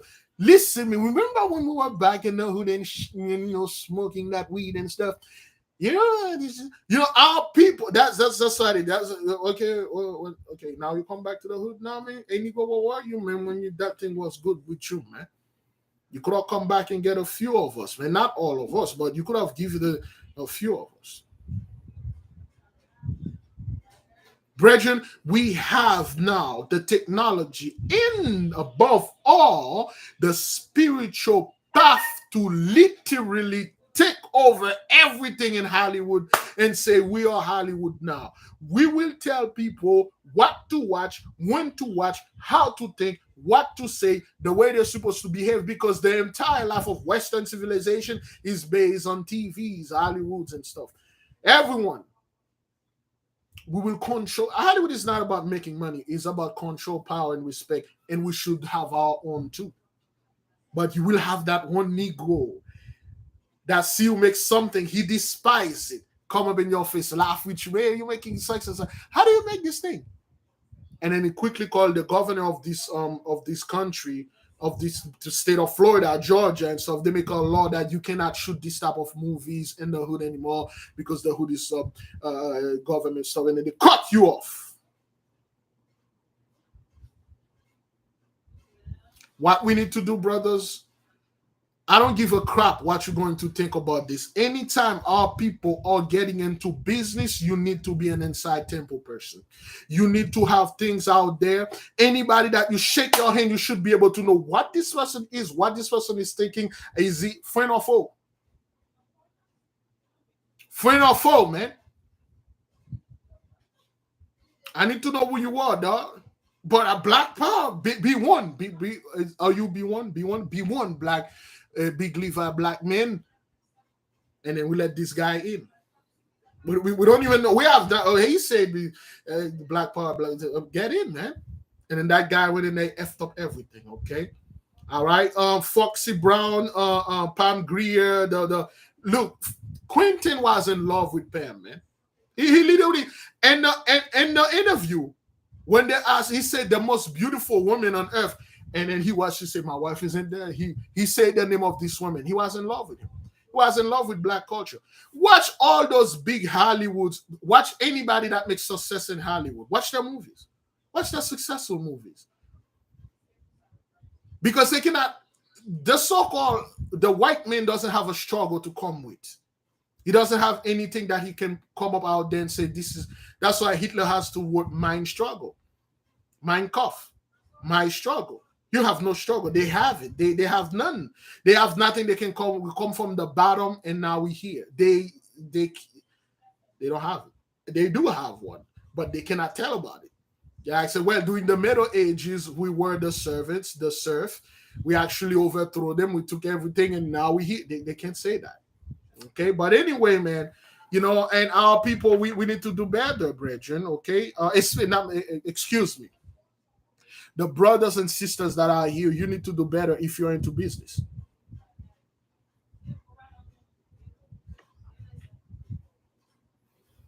Yeah. The whole thing about like that movie, The Wire in Baltimore, is based on all people. The whole thing about Breaking Bad, one of the greatest TV show, a white teacher selling drugs. That's a that's like the whitest thing I ever heard. A white teacher selling drugs. All right, man. All that shows, all the TV shows and movies is our struggle. It's always based on us. As the nation, if you're into anything that have to do with businessmen, I will highly recommend you to be an inside person, an inside temple, and then get one of those spirits with you and have them around. And then don't do it before if you open. If you have a business now, call up, man. Call up and certain things, have certain things with you, man. Tell your guardian angel, hey, do for me, man. What's up? If you're into business or if you're into that Wall Street trading, I don't know what you're doing out there, man. Those guys are not doing those things simple, man. You've been doing everything. They make it seem like everything's done in the physical realm. It's not. You have power too. They have power.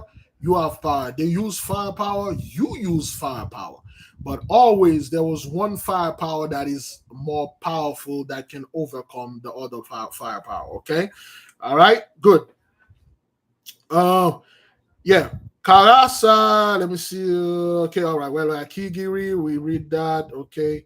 Okay. Letter. Wow. We go from letter industry then all the way up. Man. Anyway, the student will also receive many methods and procedures for processing paper in the substance. We read that. Okay. Basanola 16 Virgo. Since this principle supervises vegetation, he can be considered the patron of forestry and agriculture. This principle is multifaceted in these aspects, and when a students come into contact with him, he can learn much from him. Besides methods and guidance on the basis of which vegetation will thrive and grow well, Basanola will give the student specific instruction on how he can promote NMP growth in magical Kabbalistic manner. So Masalona help you with vegetation. If you come to a land, the land is barren, okay, which is there's no such thing. Land cannot be barren unless the Most High says so. All our people want it to be barren. If you come upon a barren land, a desert, there's no water, no vegetation. You call up the spirits, you ask intelligence, knowledge, and wisdom. They give it to you. You can make a whole forest in here. Wartor, 17, Virgo. Wartor is a master of fantasy. All folk legends, fairy tales, and stories are under his jurisdiction, jury, jury, jurisdiction, jurisdiction. All right, keep saying jury duty. I don't know. Do I have jury duty? I never vote anyway, so yeah. So if you are into writing fantasies, things like that, this guy will help you greatly. Water bestows upon them an excellent fantasy, which he allows these writers and poets to transform into appropriate words. This principle allows to veil true occurrences and magical secrets in the form of fairy tale, so that every magician who summons him will be informed to what every fairy tale contains from a hermetic point of view. Tigafo 18. Tigafo is a master of architecture and the art of building. Damn, we need this guy. Woo! We need Tigafo, man. A master and architect. You know who's the master and architect on the other guy? Anybody know who's the master of architect? The other fellow that Solomon took and like he said, you will build the temple for the mighty one. You will build it. Whoosh. He's a master. That guy is pretty cool. He's well, not pretty cool. He's very skilled. But he's the other fellow. Anybody remember that fellow name? He literally have the plan. He made the plan for the Vatican. He inspired all those big architectures over there. That's this guy, according to the masters. When I was studying it with them,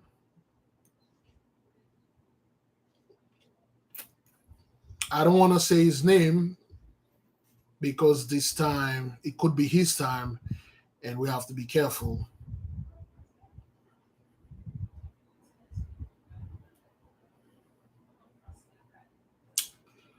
I will leave a clue. Are you familiar with this pianist, this piano player? They literally make a movie about him. It wasn't Mozart that was laughing at me. It was God. Nah, it's like the other guy.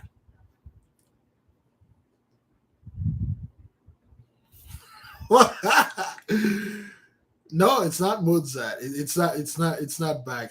No, it's not him. The other guy. See, it wasn't Mozart laughing at me. It was God. It was God. He is the enemy of Mozart, but his name is beginning as this guy. They literally make a movie about him. Nah, it's not Liberace. Okay, let me tap the name.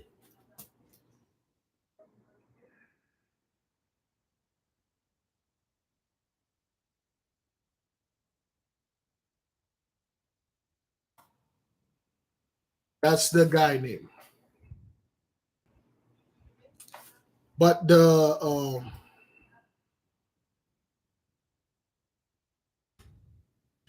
piano's dude, the pianist, his name is that guy. But yeah, yeah, that's thank you, sister. Amadeus, it's that's the other fellow. This guy, he's very good when it comes to architect. He's he's what the he is one of the right hand of that big man down there, that big fellow.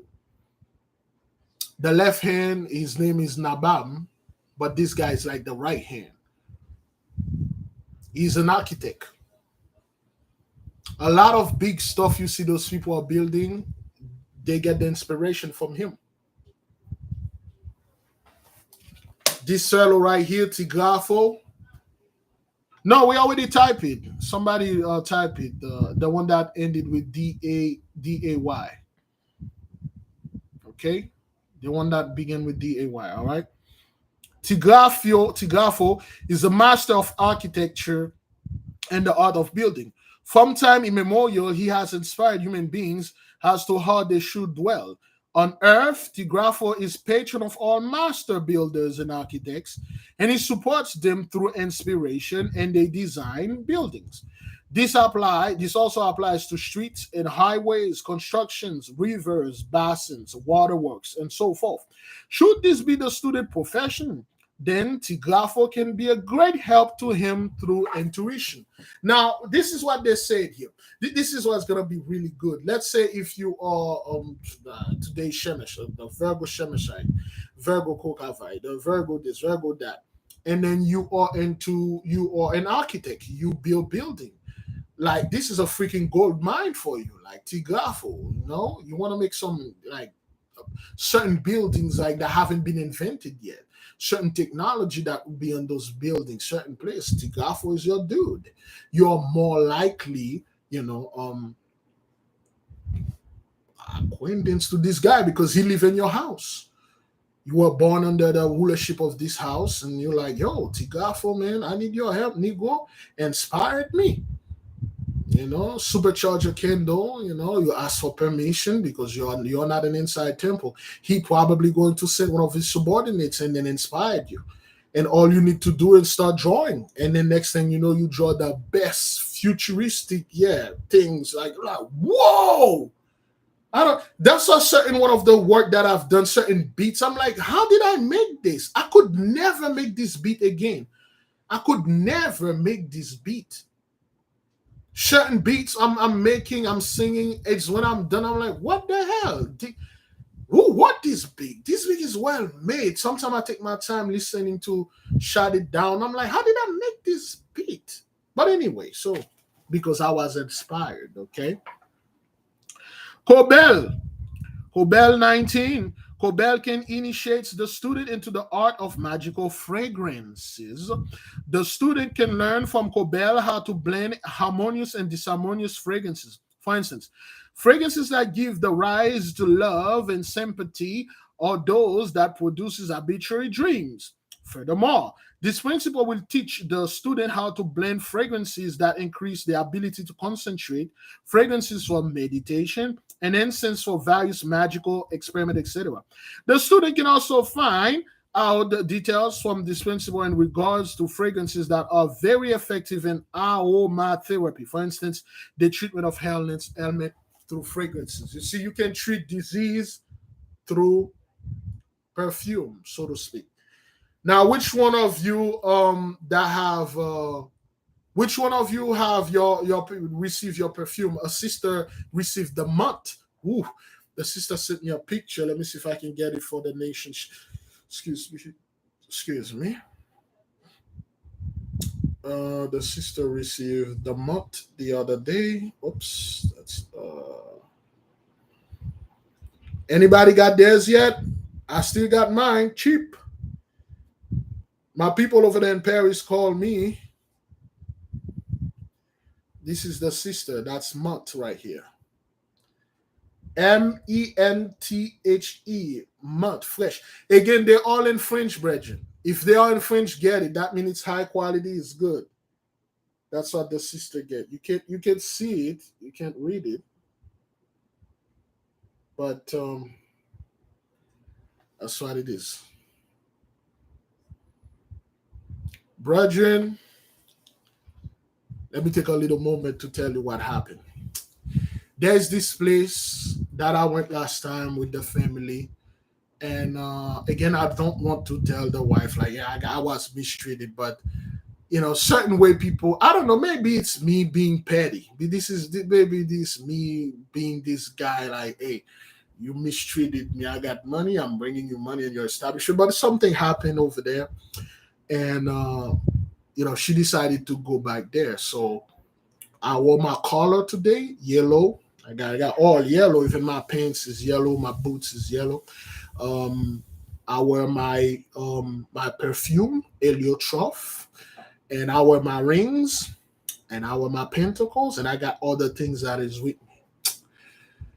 And then when I walk in there, the atmosphere that I had last time. It was so. Last time I was kind of, I felt like I was forced. People like, okay, hurry up to get out of here. This time I felt like, hey, would you like to stay another hour?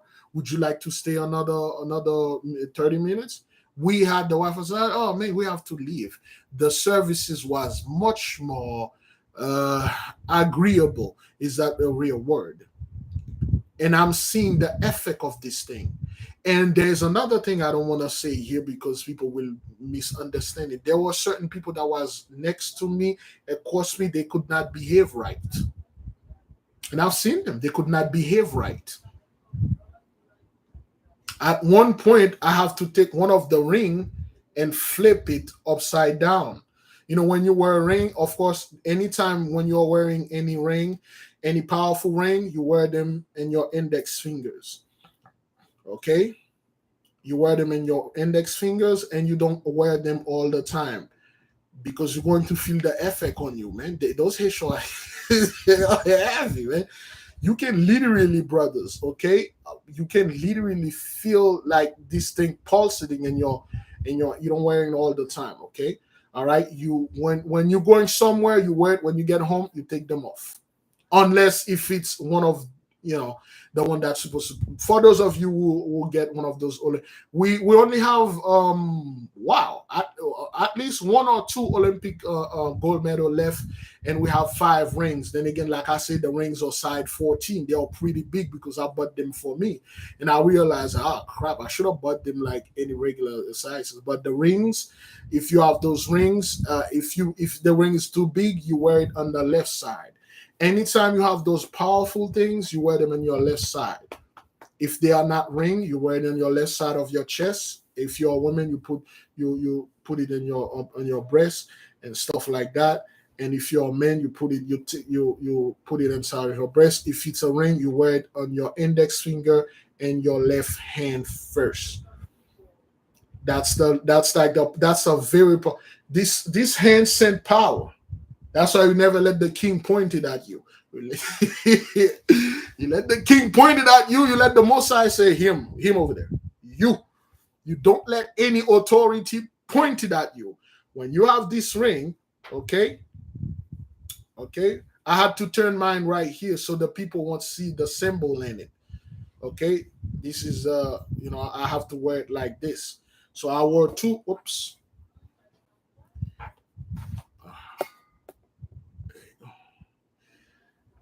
I wore two of them, and then the effect was so much, so I had to flip it. Okay, I have to flip it, and then I have to put my hand under, and then I'm looking at the behavior of the people, and then they start to behaving right. So sometimes I have to take them completely off to put them. So just to let you know those things, the perfume, the smell, I can see people passing and breathing loudly on my shoulders because the heliotrope work. So far, I got mine at $28. It's good. I think now it's $40. $28. It's good. A sister just sent me. She find her. Okay. Cabell help you with fragrances. Okay. Get your fragrances. A lot of people like, well, I don't like mine smell like lemon. Too bad. Ipogo 20. This intelligence sphere of influence of jurisdiction encompasses everything in connection with water as in concern human beings. For instance, swimming, underwater diving, or movement in the water. Most of the simple raft of the common modern nautical craft or ocean vessels. Hipogo is the inspire of shipbuilding, submarines, and everything that moves through human hands on the surface of the water or under it. Should the students be interested in this subject matter, Ipogo will show him all technological inventions that have to do with locomotion of the water and concerns mankind even into the farthest future. Now you got a guy, Ipogo, that is in Virgo, sign Earth. He deal with waters. Okay, if you want to breathe water, Ipogo can help you with that. You want to build anything that go on the water, underwater, above the water, that work with water. Ipogo will help you. Iserag 21. Iserag is considered to be the bearer of good fortune for humankind. He brings good fortune in gambling and petitions and the stock market, speculation and enterprises of all kinds. Should this principle be found in the students, he will grant his very wish in the physical world, and this principle will make certain that the student is successful in everything he undertakes. Besides that, he entrusts to the students methods that will make him happy and content in every respect. So if you live in Vegas, you work at the strip, Zaza. Brefrerio 22, Virgo. Brefrerio can be considered the guardian of material laws and justice. Whenever the student is within his rights, this principle makes certain that every matter in this respect is decided in the magician's favor. Brefio himself or his subordinates punish all those who do injustice to the students or who harbor the intention of so doing. Perhaps the student might not even have any knowledge of this. This occurs when the student has or still has a good relationship with this principle. In this case, anyone who pursues or persecutes the student will be struck by Brifio's servant in most malicious manner. Damn! Woo! That guy, Bufrio, woo! You heard this? In this case, anyone who pursues or persecutes the student will be struck by Brifio's servants in a most malicious manner. All praises to the Most High. Like, yo, you really, woo! Beloved, it's been 2 hours. Are we good?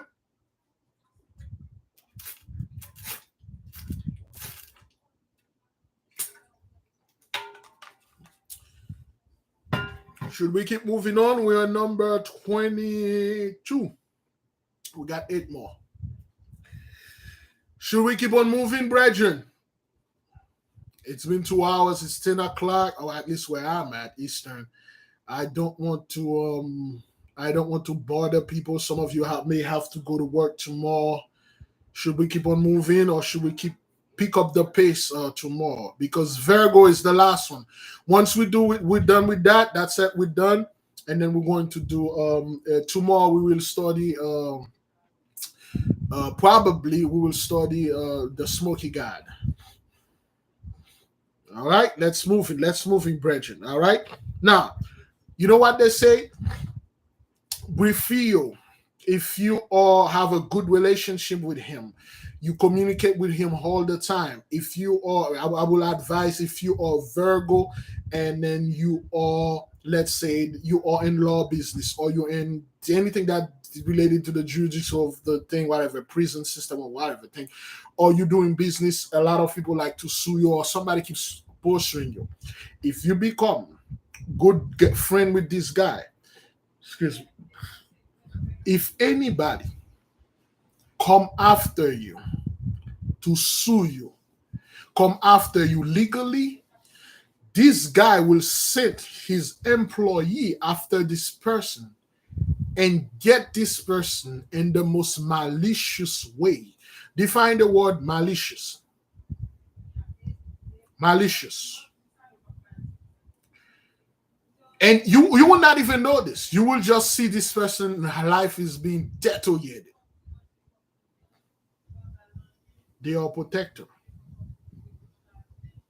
Somebody call you to the courtroom, I don't know, for anything. And this guy will come after them in the most malicious way. Characterized by malice, the transmission of malicious software. I would say define malice.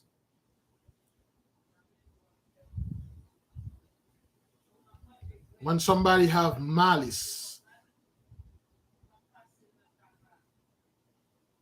in the most malicious way. Anybody that F with you, or it's not even come after you if that person have the intention, even the slightest idea of hurting you, because they know what you're taking, they're gonna come after you. Malice, to do harm in the most horrible way.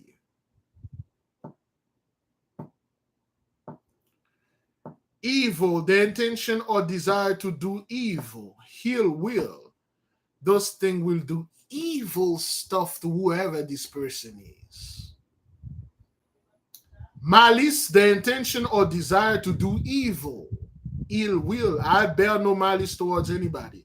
Oh, not those spirits. Somebody want to come after you. Somebody sees something that you have, or somebody try to redline in your ass. Oh, you know this guy, or you have a court case coming. Oh man, evil stuff, and evil is not good, brethren. That's what it says.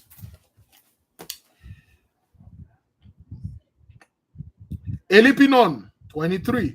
Elipinon, the student will be instructed and trained in all mentic arts and the basis of the laws of analogy, whether it is reading cards, tarot, the I Ching, chiromancy, or palmistry, horoscopes, etc. Elipinon gives the student the opportunity to reach the level of prophecy through the mentic art, and it helps the students become a great master in this field of endeavor. All human beings on earth who practices the mentic art are subject to this principle of the zone girdling the earth. So if you want to study those things, this guy is your fellow. Okay. All right. Naniwa, Virgo 24. Naniwa protects the property of every human beings. Okay, if you want your property to be protected, draw the seal of Naniora. Naniora protects the property of every human beings. When this principle is found of a student, he protects the student's property through his subordinates from all catastrophes like hurricanes, such as fire, thunderstorm, lightning, flooding, burglary, theft, and so on. Remember, we anybody remember the corn pipe, the smoke pipe experiment? Anybody remember that? Okay, then. All right, then. Okay. The student also received from Naniwa the methods whereby a thief will return stolen property, or at the very least be influenced on such a degree that he will give himself away. There are also the magical practices which pertain to the recovery or loss of stolen property, which principle will reveal to the student. Okay, there are plenty things that I see on stolen property. I'm like, man, okay, all right. Will be the greatest detective ever. Olaski, Virgo. Olaski 25 is the arch initiator of all vehicles and modes of transportation on land, from the most simple cart to the most advanced automobile. Should the student in this field of endeavor wish to know or make technological improvements or invent something entirely new, then it is this principle. He has the best master and assistant. You heard that? If you want to invent a vehicle that is entirely new, no one ever seen this concept. They don't know what that is. It never been invented yet. Olaski is your guy. Make you invented that super car. It's not even. People will see this and say, "What the hell is this? Is that a car? What is it?" It looked like a giant crystal, but floating in the. What is that? Some good hish, man. How did you do that? I was inspired by Star Wars. Yeah, yes, Star Wars. Um, if the student has a good relationship with this principal, he can be assured that he is completely safe while he is in any vehicle that travels on land. No accident for you.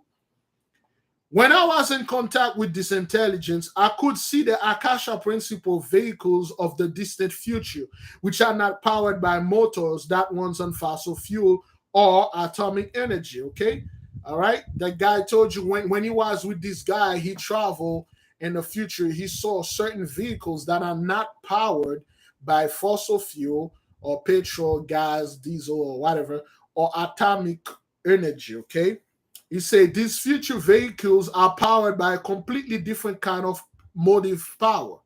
Completely, he cannot tell you exactly what the power is, but these vehicles that we're going to invent it or have, they will be powered by something completely different. They will listen to this. They will be completely noiseless and orderless and will move along at incredible speed. When we told you the Most High saved the best for last, the last for the best, he did. Noiseless, orderless, super fast vehicles.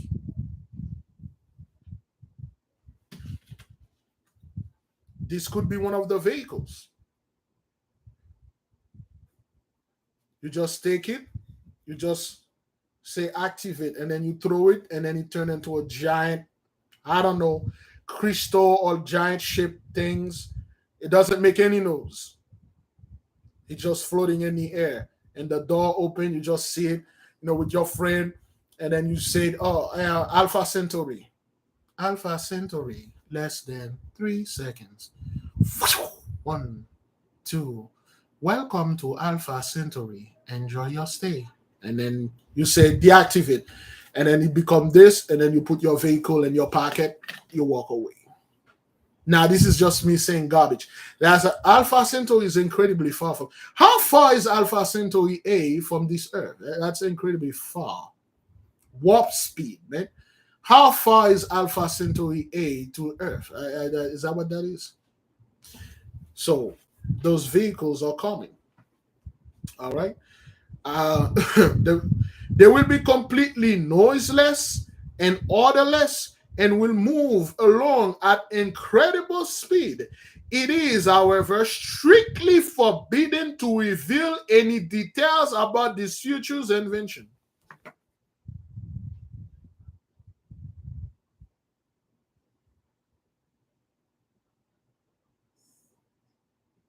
You heard what he said?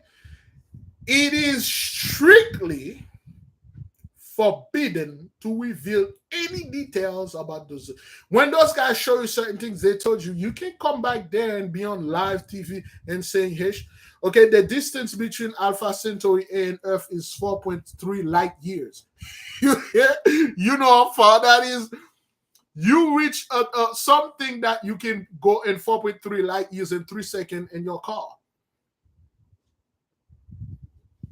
Alpha Centauri is 4.3 light years, man. That's incredibly. People don't know how. Again, those are things I made up my mind. Now, again, like the guy said, he said, it is forbidden.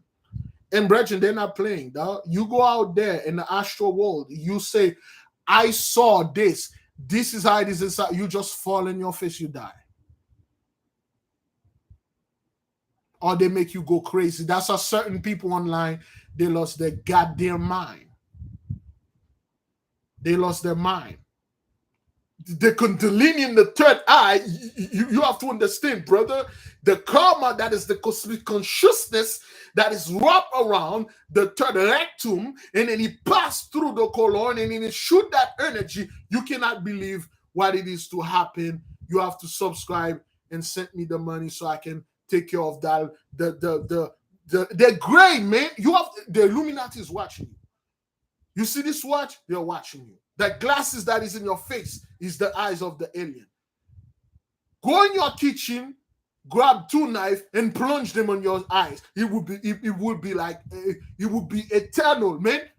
Those guys, they lost their goddamn mind because they touched something. They went somewhere. They told them, "Don't say anything." I'm no better. If I go down there and I see some Haitian, you'll be. If you see me stay off online, I don't want to go online. I might blab about it. it will be so wow. I want my people to know about this. That's how some people they lost their freaking mind because they touched things they weren't supposed to touch. They weren't ready for it, but because of their pride, they want to show you how smart they sound. They quickly touch certain knowledge and they lost their mind. Most of the time, those things won't kill you, but they will make you out. Like what the is wrong with Big Levi? What happened to him? Is he eating? What is he? What happened to Big Levi? Is it what's going on with him? It's not him talking. Who the hell is this dude? He talking about this thing. He jumped to a complete subject that has nothing to do with books. He's talking about drinking 1 gallon of salt water every morning before the sunrise, a gallon of seawater that you don't take in the same. You have to take a gallon of the Atlantic Ocean water before the sunrise. You drink it, and then when the sun set, you gotta take a gallon of the Pacific Ocean and then drink it, and then you will reach the God body. I have this thing with me. The archangel showed me how I did it. I did it every day. In fact, I have some of that water right here. I will drink it right in front of you people. Some good salt water in there. I think I feel something just swimming in my throat. Could be a fish, but whatever that is, to hell with it. And you're like, what the hell, man? What happened? Yo, Big Levi, what's up, Negro? What's going on? What do you mean what's going on? What happened to you? What do you think happened to me? Everything all right? I don't think everything all right. Do you see something wrong with me? No, I don't know, man. You drinking a gallon of salt at late water and you're going to drive all the way up to California and then just kneel over there in the ocean and drink another gallon and then drive back over there. No, that's not crazy. That's no, Big Levi, sir, everything is perfect with you. You know what? You are at the top of your health right now. The Most High love you and he has not given you into shame and reproach. No, that's not what that is. You lost your freaking mind. That is why this guy say it is, however, strictly forbidden to reveal any details about this future invention. The future will prove that these inventions were not a figment of my imagination and that I truly saw them in the Akasha principle and that every new invention has been recorded there long ago. Now, I don't want to break this new chair, man. I love this chair. The Holy Bum is well comfortable here. So, the Akasha principle, aka the astral realm, the spiritual realm. According to this book, there are 3 main steps. There is the mental plane, the astral plane, and the physical plane that we are. Anything that we want to make, it's mentally first, is inside of your mind. Then you manifest it in the astral realm, and then you give birth here in the physical realm. The Gentiles literally cut us off from the astral realm, from the spiritual realm. We don't think to manifest things in the astral realm. We just think to manifest anything that we want. It has to be physical. We take mental, then physical. We need money now physical. How do I get money? Take this gun, Big Levi, go to the nearest liquor station. Either get 2 things, or you can get liquor, you can get the gun, or better yet, get both. So we don't imagine, we don't send the thoughts to the spiritual realm. And whether you want it or not, the thought will go to the spiritual realm. You go out there with a freaking gun, you hold up a liquor store. Not only you stole all the money that they have in there, you take all the liquor and then some of that chips and cake they have in there. And then you go home, you party and stuff, go to the strip club and things like that. Those things are recorded in the spiritual realm. They got karma. What's going on out there? They got karma. It's coming back to you or your children. Mental, astral, physical.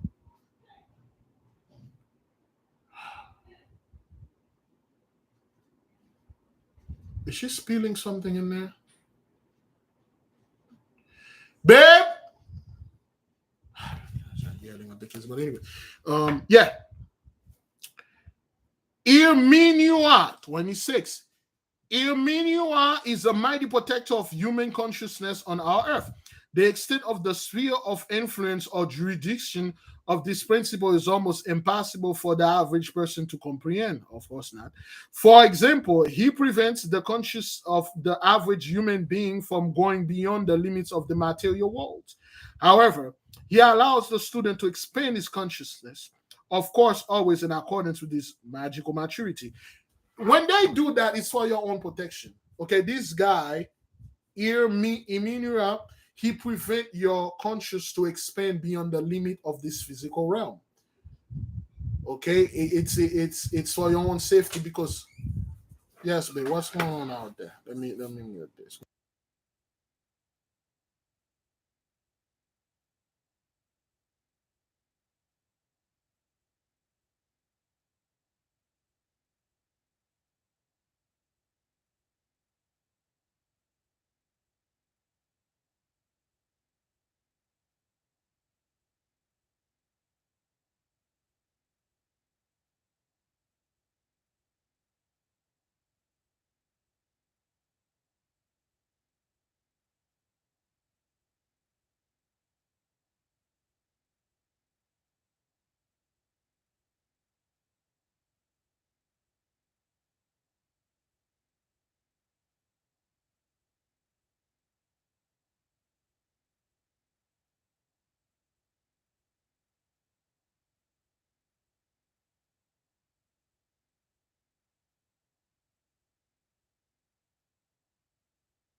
All right then. We were somewhere here before all that stuff going on. Okay, so those guys they protect your mind, your conscious to not going beyond the physical realm because there are certain things that you do, certain things that your mind you thinking you reach. Not all of those stuff over there are friendly, man.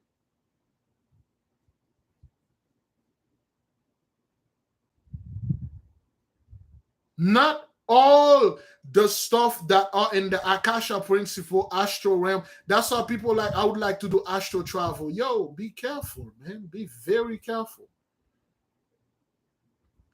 That's like a young kid, a 12-year-old little boy, a 12-year-old little girl want to go see California, LA. They want to go to New York.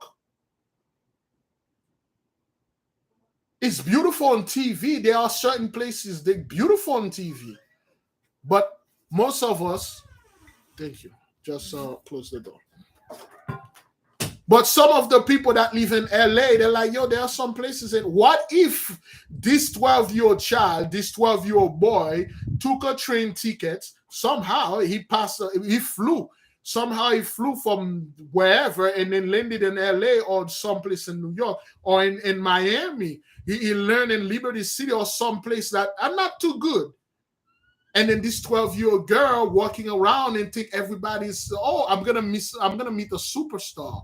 I'm going to meet a Brad Pitt, I don't know, a Thor, that guy, Kenneth, whatever, this Thor, the Black Panther. I'm gonna meet one of those superheroes that I've been seeing in the movies. That's how the spiritual realm is, man. First of all, to go over there, you need to have, you know what? I will explain this at the end. It's gonna take me some time though. I'll explain this at the end. It's very dangerous, Bridget. You need to know where you're going to go. First of all, why are you going there? Are you just going to go there just to look at things? Wow, these things are beautiful. You're wasting people time, man. They got people over there. You have to get something. What are you here for, man? I'm just coming here to looking at how you guys got here, man. Like, yo, no. Good morning, good morning. Why are you here? Can we help you? Yes, I'm here to get knowledge about this specific star called Zedek. Please come. Let me show you. How you doing today?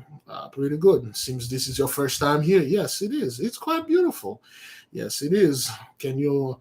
And then you direct you to the place that you need to go. And you go over there. You don't know what the hell you're doing. You just wandering and walking over there, and then you can't find your way back. All right. We will explain the danger that is when you go to the spiritual realm, wherever you want. All right. We'll study Pogo, Iserag, Frero, Epilon. Oh boy, we already studied all the Emira, other words, and human development. Okay, let me see. Consciousness worlds. However, he allows a student to explain his consciousness, of course, always in accordance with magical maturity. Like we said, if you're mature enough, they will let you go beyond. All right. In other words, this principle monitors the maturity and development of every human being. This principle also decides if someone who suffers from disturbances of consciousness, crazy, for instance, mentally healed person, should recover and regain his or her normal state of mind. If you have some any mental illness, before you go expand your consciousness, this guy will tell you, he will call another dude to say cure him first.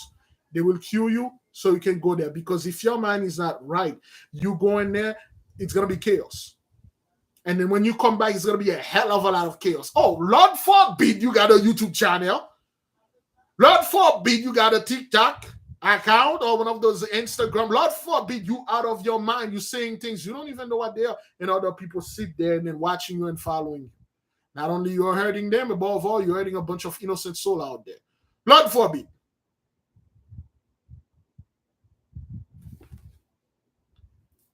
Whenever this intelligence approves a cure, a psychiatrist will be successful in bringing about the complete recovery.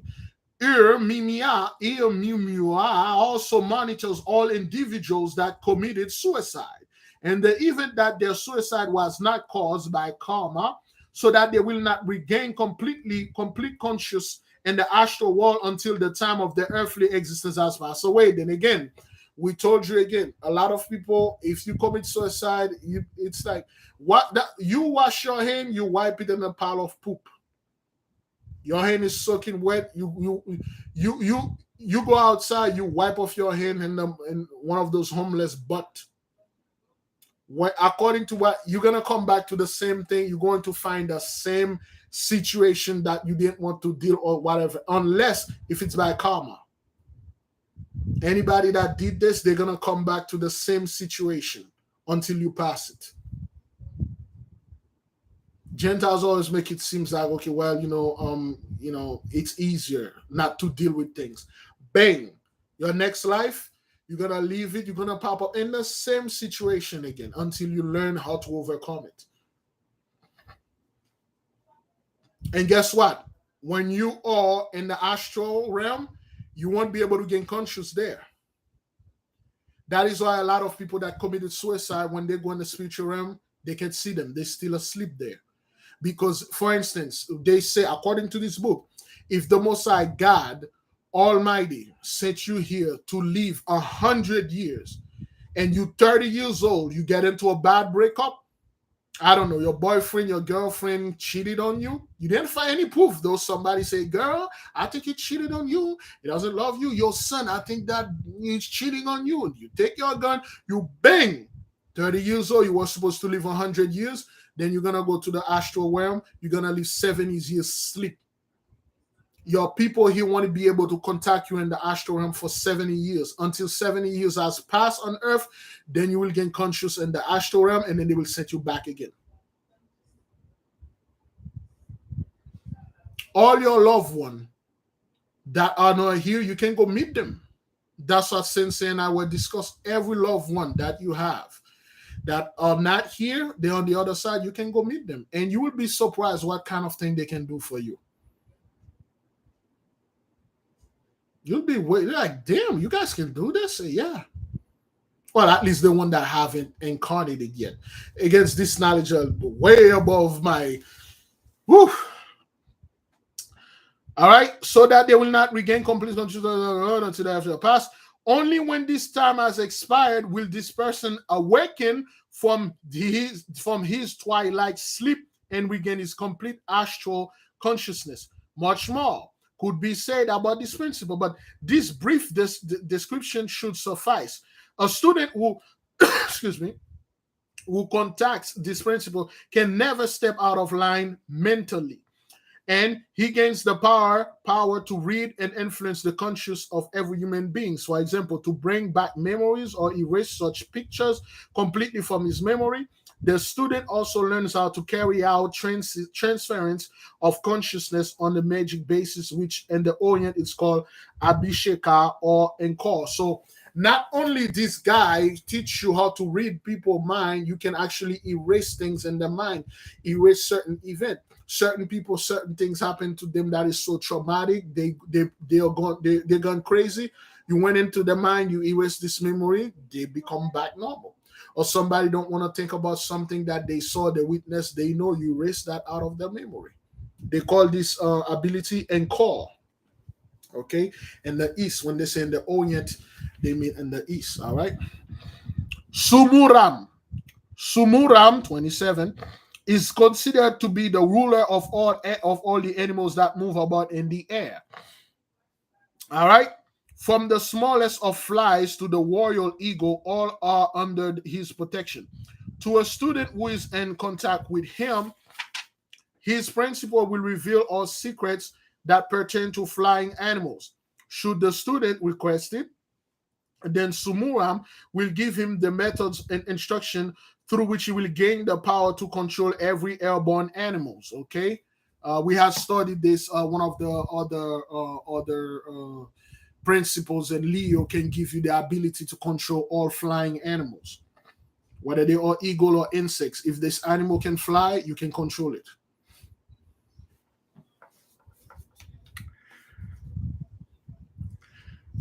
Through the appropriated words, the student will be able to coerce the most gluttonous ego or vulture down through their dizzying heights, sit without fear on the magician's shoulder. This enables the student to tame any bird to the extent that children can play even with birds of prey, and so that they will not harm even the smallest animal. The student will be able to perform many other magical operations in animal world, which to the average human being will seem very difficult to believe. So what they tell you here, if you have this ability, you can call an eagle a hawk, and then they will land it on your shoulder. They will not hurt you. They will not do anything to you. You can let your kids or children play with them. They won't hurt them. For instance, another animal that fly. Give me an animal that fly, that spit fire out of his mouth. The one that is the size of the world, I'm not gonna say that building, but the one that the size of the Eiffel Tower, or like the size of the, I don't know, why would you want something like that laying on your shoulder? I don't know why. Like why? So is that what that is? You want to show your power? You call a flying being that spit fire out of his mouth to learn landing on your shoulder, so you can show people that you can control it. Is that what that is? Is that I mean, is that what you are doing over there? Have this giant freaking thing, like, you do know the strength. I don't know why would somebody would do this, but you do know what will happen. Let's say a pterodactyl, for the lack of a better word. Each wing of a pterodactyl is the size of a football field. Okay, so you got this giant bird, and then you put your hand there, and then you call it to land it on your hand. Is that what you want to do? Because if I have the power to control all animals that fly in the air, yeah, this is a freaking the pterodactyl. This thing is freaking huge. This thing can cover my whole neighborhood. Yeah, but you want it to land on your hand? Yeah, I'll show you. And then yeah, it didn't turn out too well for you, sir. So that's what that is. But anyway, if you're in talk with Sumumaram, he can help you do this thing. Okay. Astolitu, okay. Astolitu 28 Virgo. Astolitu is very special custodian of many magical keys and secrets. All right. And in our present period of development, he conducts and directs the entire field of aviation in our world, inclusive of all the invention pertaining in this endeavor. The student can receive from Astolitu many inspiration in this respect. Astolitu will reveal thoroughly only the students of the highest rank, okay? The secrets of gravitation. Astolitu will reveal to you only the students or the magician that are on the highest rank, the secret of gravitation. And he will instruct them about the practical use of the force of gravity long before our present day civilization. Several thousand years ago, our globe was inhabited by highly civilized nations who, in comparison to us, were far superior in the technological of aviation. All praises to the Most High, man. All praises and glory go to the Mighty One, man. Let me read this again for you. Long before our present day civilizations, several thousand years ago, our globe was inhabited by highly civilized nations who, in comparison to us, were far superior in the technology of aviation.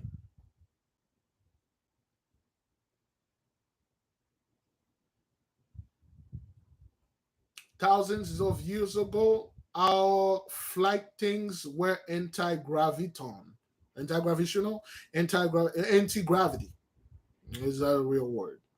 We didn't need anything. We just control gravity and then control the aircraft. We fly everywhere. Those things still there. They just don't know how to activate them. What the hell do you think they were hiding under the Vatican, under the Denver airport? Why would they want to build an airport there? Because they know it has something to do with aviation. Most likely, this airport was already there thousands of years ago. They just replace it with their stuff. They say, we built this airport here. No, this airport been there forever. Just like this thing that is under the Denver airport, it's been there. You didn't build it. You just claim, oh, we are the Illuminati. We built this so Bill Gates and the elites can hide when the thing. No. You did not, sir. You swagger jack the whole thing.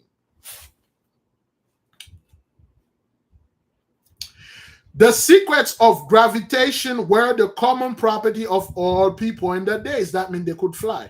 They reached tremendous heights without the propulsion of a motor, and without using gases. Okay, the ley line. They move about in sphere high enough to reach speeds of the rotation of our Earth without any mechanical devices. And they effortlessly transported the heaviest load from location to location. That's how they built the pyramid. When this civilization become not extinct, they just evolve and go to another place. Astolitu, the principle of zone girdling the earth, revoked these keys and took them back, and he will safeguard them strictly until such time as humankind has reached the necessary maturity and level of development for these mysterious inventions. However, in the Akasha principle, nothing is ever lost. That's true. And it will be recorded there for all eternity. That is true. Only students of the highest rank will be able to read everything in the Akasha principle, must retain counsel an everyday word. Okay? Nothing is truly lost. Everything is recorded in the Akasha principle, in the astral realm, in the physical, in the spiritual realm, so to speak. Whatever that you said, you think, you do, you did, alone. No one was watching. It's still recorded there. Whatever knowledge that we had, they burn the books, they hide the books. We can go to this realm. We can ask for them. Wait until one of us can do this. We won't need those books at all. We won't need those books at all. We can just go to this place and ask, and then they will give it to us. Or go to this place and take.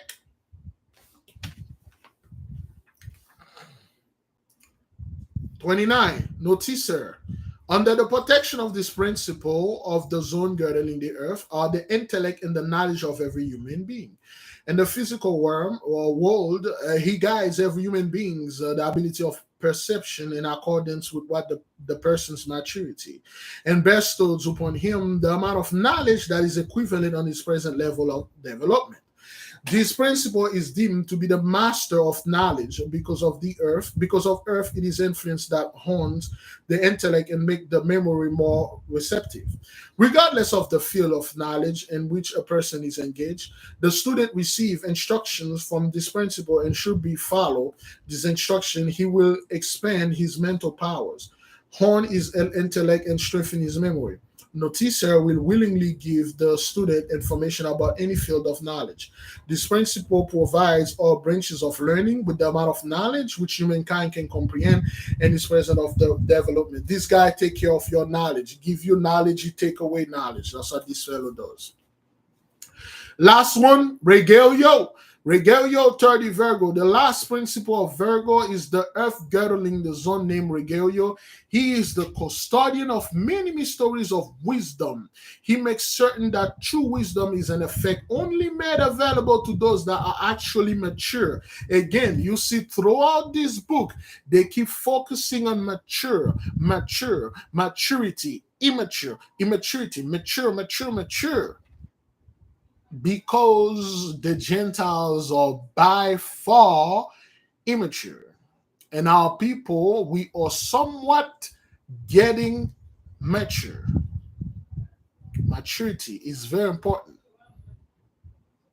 Don't do childlike thing. You going over there, they trust you with the power, you go use it on one of your brethren. You go right after the camps, you go right after the people that speak against magic, you kill one of them just to prove, see, I kill you with magic. What y'all gonna do? You go, you give your sword, you use it to one of your brethren, one of the people that the Most High given to shame and reproach. You just throw those garbage in the landfill. You go in the landfill, you dig them one of them out. You just, I'm gonna trash you more, but the Most High already trash him. I'm gonna trash you more. You use it on them. You didn't share it with the nation that want to learn. You didn't share it with the people that want to know what's going on. You go use it on one of someone. Despite that, if it should happen that an immature and an incompetent person should gain illegal access to some magical secrets, then this custodian of the mystery of wisdom will close the gates of wisdom on that person by obscuring his mind with disbelief, distrust, doubt, self-conceit, and one-side point of view. One-side point of view. Let me read this for you, so you will understand what's going on here. Despite that, if it should happen that an immature, an incompetent person should gain illegal access to some magical secrets, then this custodian of the mystery of wisdom will close the gates of wisdom to that person by obscuring his mind with disbelief, distrust, doubt, self-conceit, and one-side point of view. Anytime one of the people out there put their filthy hands on our stuff, things they shouldn't put their hands on and act like they know what they are doing, once they reach certain place, this guy will close the gate on you. You will see those people will throw everything out. They won't do anything anymore. They started to doubt everything. Backpedaling. Turn back. Backpedaling. Because you're illegal, you're immature, you're incompetent. They already know what you're going to do with this power if you get your hands on it. That is why the so-called Gentiles cannot gain our powers. And then this guy standing there getting, make sure you're not going to get in. Make sure you don't get in. You're very immature. That's why a lot of people backpedaling. They go back to step one, back to basic, because they can't move forward. They're blocked. Something is there, crossing the arm saying you ain't get in. Turn back. Turn back. Turn back. Turn back. This is not for you.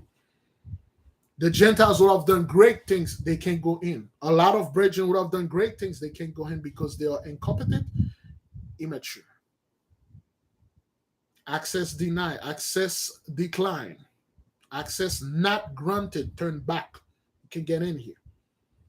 And they will have what they call here disbelief. They don't believe in this stuff anymore. Destroyed. I don't trust this stuff anymore. Doubt.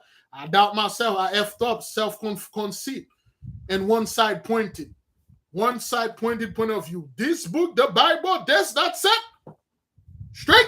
Well, I'm one-sided. Hey, not going to look over there. I'm going to cross the street. This two-way drive street, I'm going to look left only. If I look left with so much passion, so much trust, Christ will save me. The car on the right one hit me. Okay, yeah, whatever, man. You do whatever you want. But anyway, The true secrets will remain occult and veiled, even if the revealing writings was to be stored in thousands of drawers of the immature. A magician who is in contact with regalia will learn from this principle by means of intuition the difference between knowledge and wisdom. All praises and glory to the Most High. Great glory, beloved. Man, Virgo was packed. God damn, there was so much in Virgo. Now you understand there are some people they cannot move in grudging, they are immature and incompetent. You are not immature and incompetent. If they can move, doesn't mean you cannot move. The Gentiles cannot be raptured, doesn't mean we won't be raptured. They cannot do magic, they're afraid of it. That doesn't mean you can't. You are mature and you are competent. Your heart is pure. They can see that. That's why they closed the gate on a lot of people.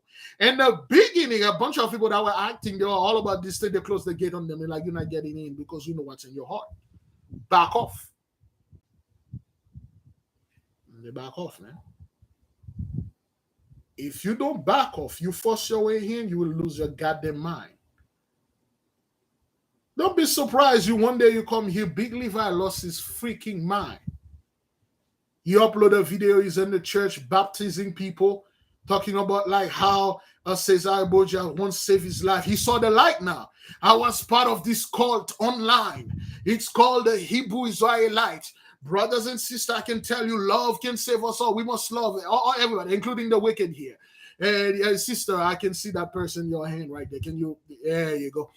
Pass it around and stuff. He lost his goddamn mind.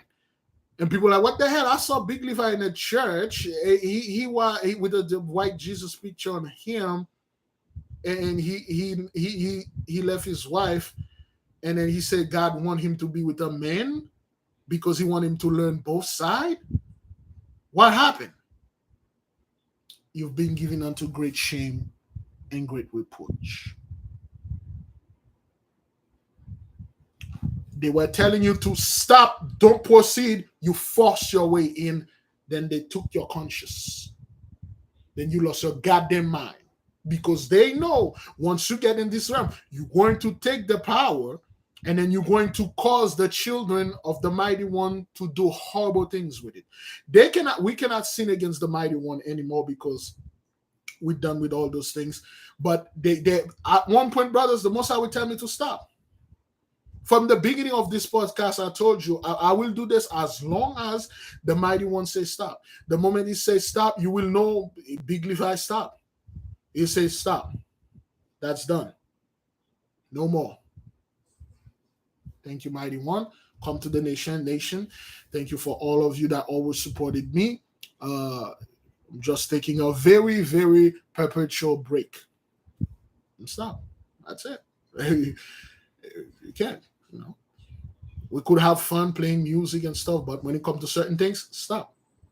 It is not yours. All right, brethren. Of course. Go ahead. We will take let me see if we have time. We will take a 5 minutes breaks. Okay.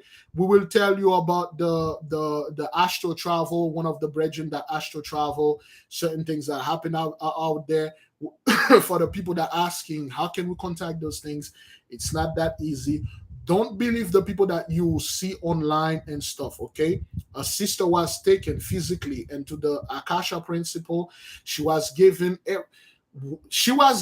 everything, all the wealth that she could possibly ever imagine, and she was giving something to do. She refused. She wanted the money because when I come back, I'll talk to our people. I'll be back. All right, beloved. 5 minutes break. We'll be back. Okay. Shalom. Well, I'm not going anywhere. Let me. Oops. Oh boy. Oh boy. Ah, crap.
All right.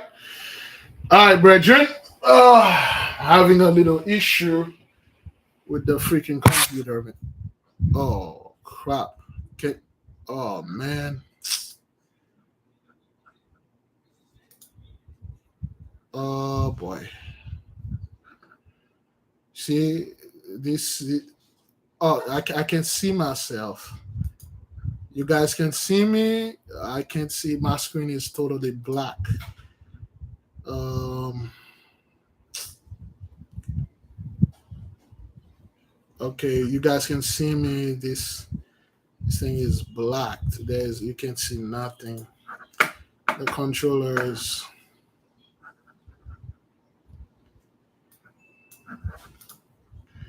See, trying picture at the top. Inspect. Okay. Um, it's black. I can see you guys, but I'm just going to look at the camera. So all that time, that thing was not on silent.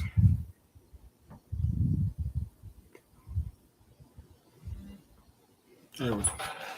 Now, give me a one if you can hear me and see me well.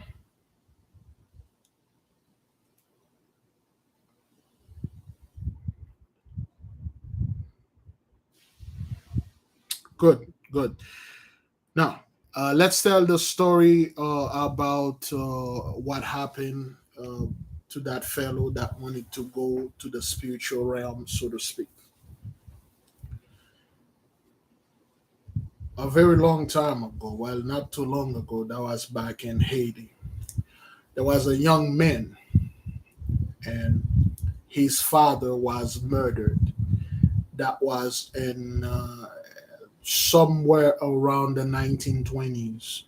I would say 1910 and 1920, but then the early 1900s, so to speak, because of, for lack of a better term, we'll put it in the 1920s. Well, 1910s or 1900s. So, and his father was murdered, and he got along with a priest, a Catholic priest. Okay, well, no, they didn't say Catholic. He got with a priest. He got with the priest, and he asked the priest because back in the 1900 and 1910, 1920s, our people knew very well that so-called when you die, your soul, your body is dead, is decayed, but your soul is another place, and you can actually see, communicate, and interact with spirits that left this realm. However, only a true initiate, a high initiate can do this, including the priest. So he went to this high priest. He told the high priest, well, my father was murdered and I want to know who did this. And then the priest tell him, write down what you want to know. Write down what you want to do. He said, that's what I want to do. And then the priest said, well, then how should we proceed to do this?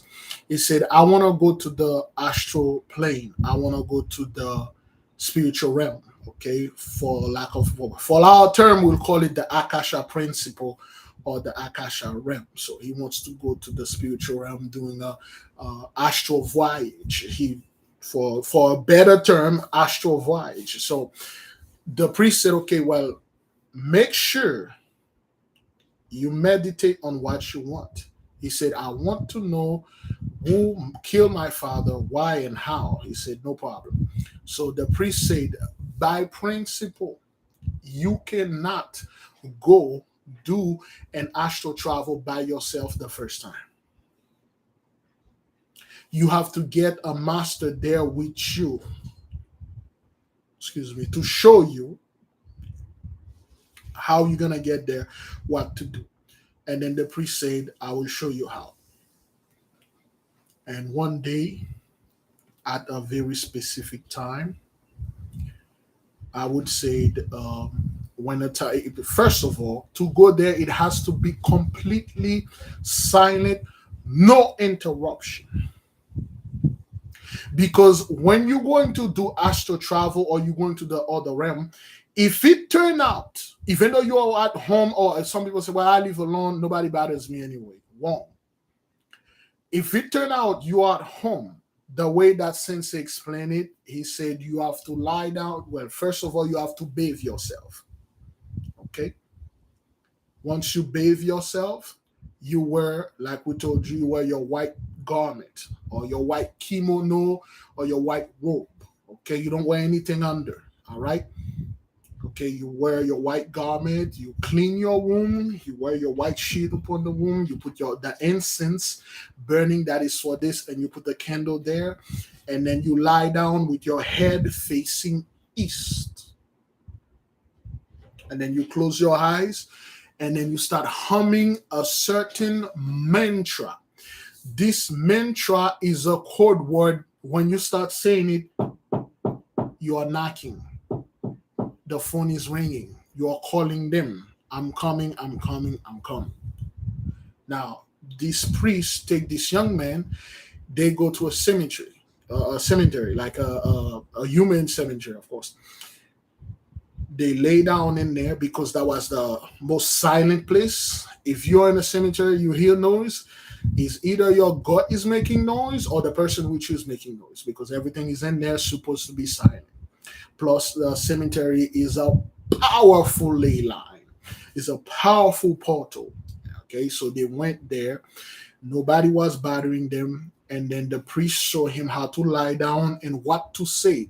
Okay, mantra. Okay, please don't even ask me what the mantra is, because one of the students asked Sensei, can you send me the mantra? Sensei laughed and said, it doesn't work like that. So when the young man lie down and the priest lie down with him, when I say lie down with him, he lie down next to him. He, you see the way people like, oh, I'm going to the spiritual realm.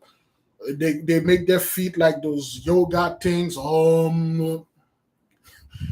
Sensei laughs.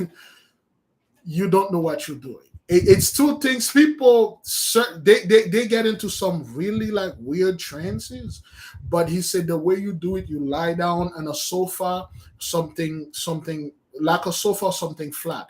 That's why when you go to therapy, certain therapy, they make you lie down and close your eyes and stuff. You're more comfortable than sitting and stuff.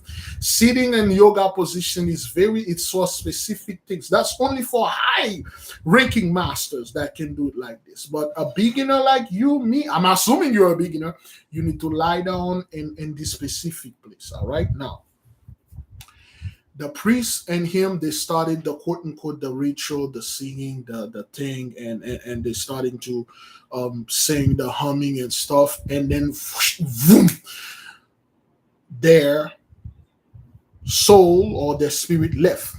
So they went there. And then when they get there, the priest both of them, okay, the priest, he go there all the time. When the priest got there and the priest said, okay, they came because somebody have to come and say, what business you have here? How can I help you? And then one of the spirit came in. Because over there, it depends on where you're gonna go, brothers. Okay, it depends where that person you are seeking, where it is. It could be in a place that you really don't want to go there. Okay, when he got there, concierge, so to speak, for lack of a better word, came in and meet them and say, how can I help you guys? What business you Halt, who goes there? Oh, I'm this and this is him, and then he here to do something. Son telling him, I'm here to see my father, please. They say, well, come in. And then he went, he saw his father. And when the state that he saw his father was not in a good state. The father was in torment. The father was working, like hard labor, working. And he said, Daddy, who did this to you? And the father said, this is the person that did this to me. This is how they did it. This is why, and everything. And then he said, thank you. He said, and the priest said, all right, we're done. Let's go. He said, hold on, priest. I got one more question. And the priest said, you cannot ask two questions. You did not come for this. He said, no, I'm just going to be quick. He said, Daddy, I want to be rich. I want to have so much money that I never had to suffer again. The priest said, listen to me. you did not come here for this. We did not sign up for that. We signed up to see him and ask him the question about who killed him. And that's it. Let's go. He told the priest, give me a moment, man. I'm not going to be long. The priest said, you know what? I have to go. You have to stay. If you're going to do something, you do it on your own. For now on, as of now, you on your own. And the priest teleported it back properly and get back on his body. The young man stayed. And the father said, well, the guy that take care of money here, I'm new here. And as you can see, I'm not in a position to make you rich now. And he said, then who can make me rich? He said, this guy. And then he went to this guy and said, hey, I want to speak with Lucy. I want to speak with Lucy. And the guy said, Lucy? He said, yeah, what do you want from him? He said, I want to be rich. I want money. I want all the money in the world. So the spirit that he speak, his name is Nabam. He's like the left hand of Lucy. So Nabam told him, well, you if you want money, we will give you money, but we have condition. Are you willing to accept our condition? He said yes. But he said, okay, well, back then, brothers, back then, that was in the 1910s, he gave him a little box, which was a cell phone. That's what Sensei said. But he said, I'm sending you back. Here, take this. When I will send you the contract, what we need. Once you agree, call us. He said, dial us. He said, you see this number that we give you? Type it in this, call us. He gave them a cell phone. That was a long time ago. Cell phone wasn't even invented in our realm yet, but they already have it over there in the spiritual realm. So the young man wake up and then go home. And he came in when he home, and then he did whatever that he was doing, he was supposed to do. Then he went to sleep. And then in his sleep, an entity appeared unto him. And the entity said, you want money, right? He said, yes. He said, well, you got 3 brothers. You give me your 3 brothers, then I'll make you the richest man you ever known. He said, well, I can't give you my brothers because I love them. They're my brothers.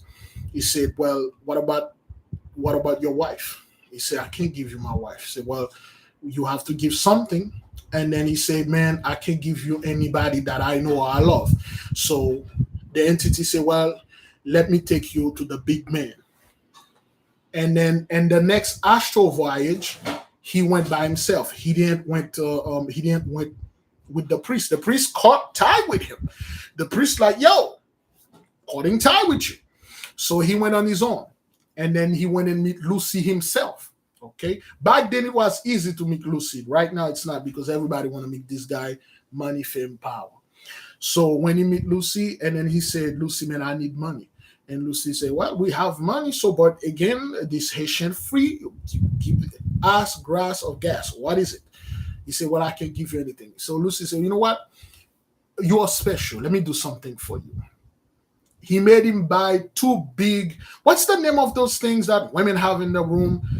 They put all kind of crap in it. Is that China? What did they call them? They put clothes in there. It's like they made out of wood, a giant freaking thing. They call them armoire, but there's a proper name for them. What is it? Let me read I'm trying to read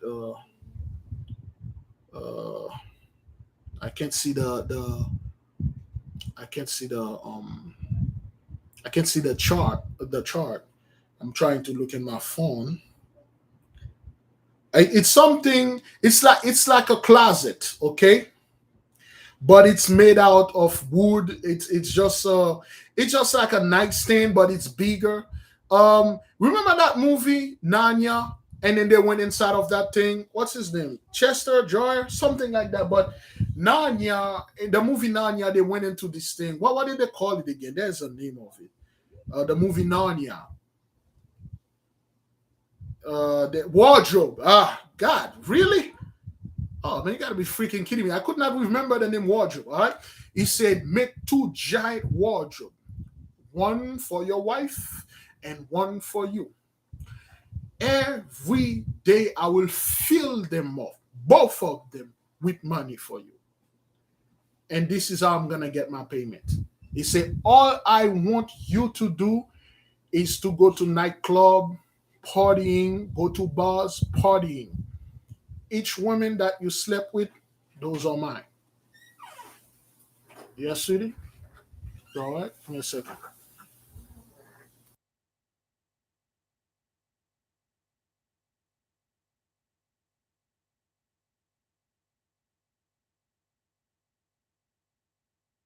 All right. So all this guy done is party, BS, sleep with women. Every woman he slept, they die. He got money. His wife knew what he was doing. She agreed with it, and those people got all the. That's all. He leave the actually he start making his own nightclub. Slept with people. Slept with any women that he slept with. This woman is done. He was rich. You know, all women want to sleep this man. He's a rich guy. Fucking this rich. Every woman that he slept with, they go to Lucy. That was the contract. And of course, when the contract is over, when the money run out, and then what's up? Well, I can. At one point, as a man, you reach your age, you reach a certain limit, sir. You can't stand up. Your legs are not working anymore. You're tired. Like, damn, every night. All right, then let me sit down a little. Oh, hell no. Yeah, you gotta keep doing, man. But because every time the wardrobe will filled up with money, they spend it like in a few days, sometime in a one day, party and BS, and they never did anything good with it. At one point, the man, he reached a point like, yo, uh, I, this thing is not working anymore. Slap it around, lifting a hammer and hit it. This thing say, yo, I'm done, dude. I wasn't built to do what you are making me do. Do everything, it won't work. And then like, yo, you can't make the payment. Well, we're gonna have to take the collateral. They took him, they took his wife. This guy died. And now anyway, whatever that you were enjoying, you're gonna have to pay them back.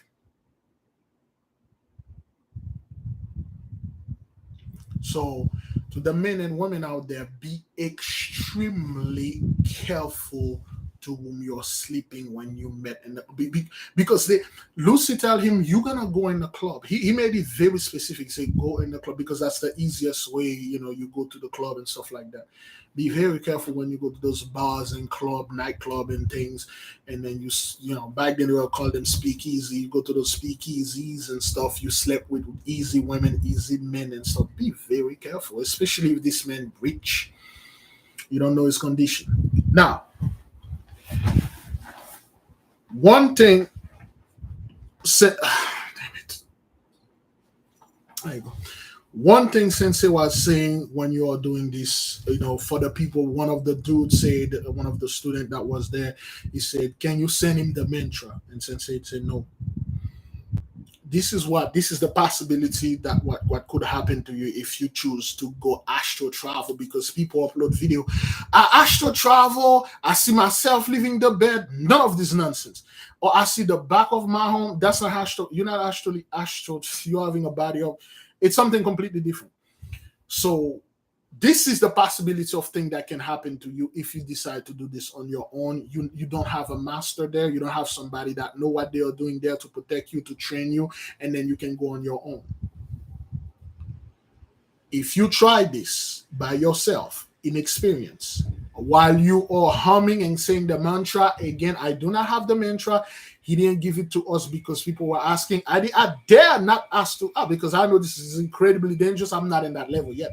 So what happened is, while you are in there and then something happened, the TV or your phone rings, somebody knock on the door, and then you shocked or you startled. Your soul gonna enter. You see how when you are driving a car, at breakneck speed, and then you hit a speed bump, or you hit the brake, or you hit something, that's how your soul going to enter your body. And I think it happened to me once. I don't think I was doing astral, I was meditating, and somebody knocked on the door. Brother, that was a horrible pain that I felt. Just like if you're going 150 miles an hour and you hit a rock, a speed bump, or you slam on the brake, that's how your soul enter your body. You know what will happen to your body? Couple things. Great pain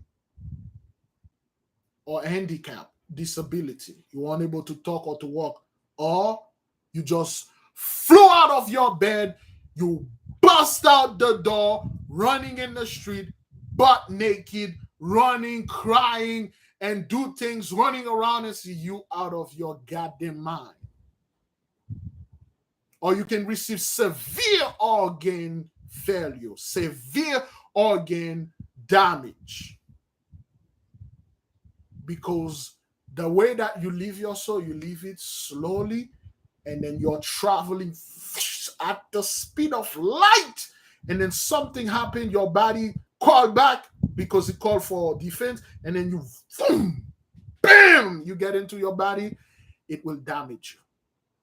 If you're not going crazy, you will receive great pain. If it's not great pain, you could be paralyzed. A part of your body could be paralyzed, internal bleeding, or you go out of your freaking mind.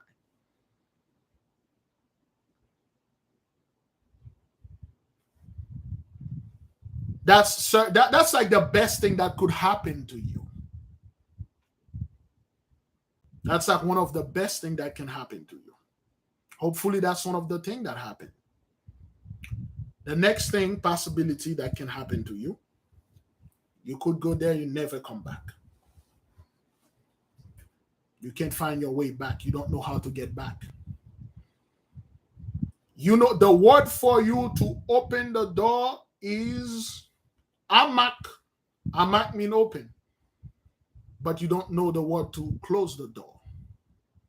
That's why when you go to a supermarket or anyway, and the door is written pull. You pull the door. You enter. But to get out of this room, you cannot pull it. And all you do, you're pulling this door. It can't be pulled. Well, I pulled it when I was getting in. No, it can't be pulled. Obviously, you have to push it. But what is the word to push? You don't know it. And you're stuck there for eternity until your body, wherever it is, it decays. That's why some people, they find them dead in the room. They are not dead. They dress in white. They say those people committed suicide, or they drink what they call it. For instance, there's something that happened in the 90s. There was a group of people that this dude, they said they were going to go to that spaceship, and they all drank this what they call this again, this Kool-Aid. They said was poison. Most likely those people weren't poison. You see, for Kool-Aid poison to kill you like this, you wouldn't be found the way that you were found. You would have been throwing up blood. You see, when you get poison don't kill you in your sleep or kill you peacefully. Poison don't do this. You're going to have your body going to react to this poison, and then you're going to start to throwing up, because that's how your body going to try to fight. You're going to not only throwing up, you're going to throwing up, you're going to shoot up and down. And those people that they found, they were all lying down. Heaven's Gate. Thank you, stuff. Heaven's Gate. Okay. All right. The temples of Jim Jones. Those people went somewhere. None of them, they could not get back. What they put in that Kool-Aid was certain things, certain remedy that make them trance and make them go to the spiritual realm. And they never came back until people think they're dead. They bury their body, and now they have nobody to come back with. If those people truly wanted to die, they would have shoot themselves in their heads. If you damage your body, you can come back in it. I'm reading the comments. right now, see what's going on. A lot of people, they find him dead in their room. They don't see any sign of anything. They never heard from this person from days, and then they come up, and then they see that person dressing or lying certain way, and then they say, "Oh well, he died and he sleep." Sometimes this person trying to travel somewhere and they can come back. When they check, no pulse. And then they bury the body decay, and then the body die. And then when the body die, you're locked up in there for eternity. You can't come back. You can't come back. All right. This is how dangerous that is.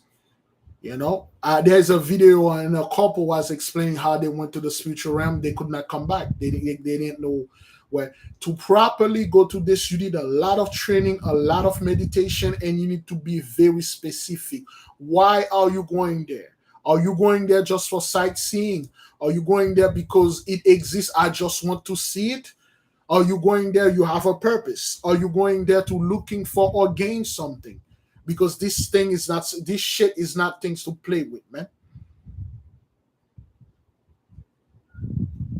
You don't go there because I want to make a TikTok video or I want to tell a story on YouTube, so I'm gonna go there.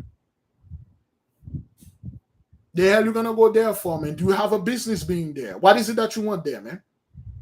So you're going to go ahead and then purchase a $2,000 ticket to go in Africa just to go see if there's elephant over there?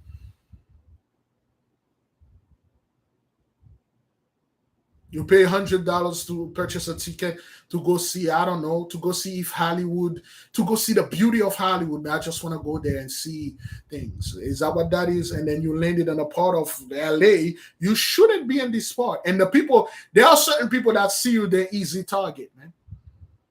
You like in this neighborhood with a wad of cash in your hand, like, whoa, man. Yeah. Some people will approach you, say, what's up, man? What up with you, baby? Let me hold this for you, White Creek. Some people will not do that. They will just sneak behind you, take this, and then you're done. The same principle apply in the Akasha realm, man. Where are you going? What's your destination? Who you going to go? Before you go, you say, I'm going to meet this guy. This is my question. That's what I'm going to do. And when you go there, that's what you do. You're done. You come back. Then you do whatever that you're going to do. If you're going to go there for another reason, you go, you come back. You never go there because you want to see things. You want to see, wow, this is technology. You're seeing technology that are beyond what. It doesn't work like that. This is no children game. Then again, it is always best for you to go there than to call them to come to you. And they will have a hell of a lot more respect for you when you keep coming over there. If you come over there, you behave. That's why you going to a library. If every time you come to this library, you take one book, you read, you be quiet in there, you behave, you take the book, you bring it back in a timely manner, and then you pay your dues, you go back, you don't cause any trouble, you don't talk in the library, you don't be loud, you don't gang your way in there because I can, and then you come back, keep coming back, you will become best friend with the librarian. And the librarian will open, he will tell you, what you've been doing for those years wasn't the true library. Come, let me show you the true library, and then open the door to the secret library, the library like only a few knows, because you're mature now. They're watching you. They know what you're doing. They know they're mature people. They will never let you even go there. And then they give you access to the cream of the crop of the library. Okay? A sister was taken to the spiritual realm physically, because you can go astrally, you can go physically. Portal opened right in front of her. The being came out. They say, come, beloved, we have much to teach you. And she obeyed. She went with them. And they show her. They show, this is what your people left for you. In order for you to have this, you need to become a quote unquote a high priestess. And in Haitian Creole, they call that a mambo. They say you have to become a healing person. You have to deal with pure light. And she said, well, I don't want to become this. I want the money. They say, no, it comes with it. You will use this to help you so you can heal people and do the work. She said, no, I want the money. They say It's a combo. He doesn't come. You have if you take this, you have to take the other. And she say no. And she say, bring me home. They obey. They bring her home. She went to the church. She baptized, become a brand new born Christian. Oh, they want me to get into with the devil and stuff. And then after that, she realized like what she have done, and then it's too late. We will bring you the full story. But anyway, everybody understand what that is, man. Everybody understand when you are when people like I want to try an astral travel, be very careful. Okay, be very careful. Know what I'm not making this thing scary. Like don't try anything, but because I don't know you, you probably are way beyond mature than me. But be very careful. Write down what you're gonna do there, what you want to do there, and I will advise you don't do anything at your house. But I leave you alone and stuff like that. No, always one son of a bitch coming in your door knock there. Hey neighbor, man, can I buy a cup of sugar? Neighbor, what's going on in here? Your car is out there. You don't sleep. I see you all the time. Plus, we live off grade here. You know what? I think they got my neighbor. Let me break inside of your house. They freaking kick the door in and your soul come back in your body. Oof. And things happen. All right? Okay, let me see. All right, beloved. Again, I'm not saying those things to make you afraid. I'm just telling you this thing is nothing to F with, man. This is very serious. It is very real. It's not a place. That's why they keep focusing on mature. You don't go over there because you want to for bragging rights. Oh, I travel. And in fact, if one of you ever even go there, you don't tell anyone. You tell the story as a third person. Oh, I know this story about this person went in there. You tell the story another person point of view. You don't do bragging. I went there. Shit, I saw Tupac, man. Biggie was there, and Michael Jackson was dancing in hell. It's just like it's always. Why is it anytime you Christian go to the Marine Kingdom, it's always some celebrity dancing in hell, or you see Michael Jackson dancing every day until eternity? What is it? What is it that every time you people, I always see the devil? It's like, what is it that it seems like that if somebody say I'm going to astral travel, you're going to see the devil. When you can actually go see your guardian angel. You go see your loved ones, your mother, your father, and you ask them, what is it? How you feel? How is it over there for you? I want your help. I want you to help me. I want you to get rid of certain things that you cannot see, but they can. There's a lot of things that you can do. You know what you can do for the dead? A bucket of flour and some coffee with no sugar. Always no sugar in the coffee, and that's it. It's a lot. That's like billions of dollars worth in the realm, and billions of dollars in the realm worth nothing. Worth like a cup of coffee. They give you a cup of coffee, they give you billions of dollars worth of wealth, and then you give them a cup of coffee back. It's just nothing. A cup of coffee, like again, no sugar, no cream, just plain coffee. That's all, or plain water, or plain booze. Just that's all. It worth a lot for them, and that's why they always like those things. Always amaze, like people willing to kill other people for a cup of coffee. Not even a cup of coffee, a sip. People willing to give up their soul for a sip of coffee, man. That's the equivalent of the wealth that they gave you from the spiritual realm, and then it transferred to the physical realm. It's literally nothing. It's just like a drop of the. That's what it is, man. All right. Yeah, those people, they give the devil so much power, man. Everything is the devil.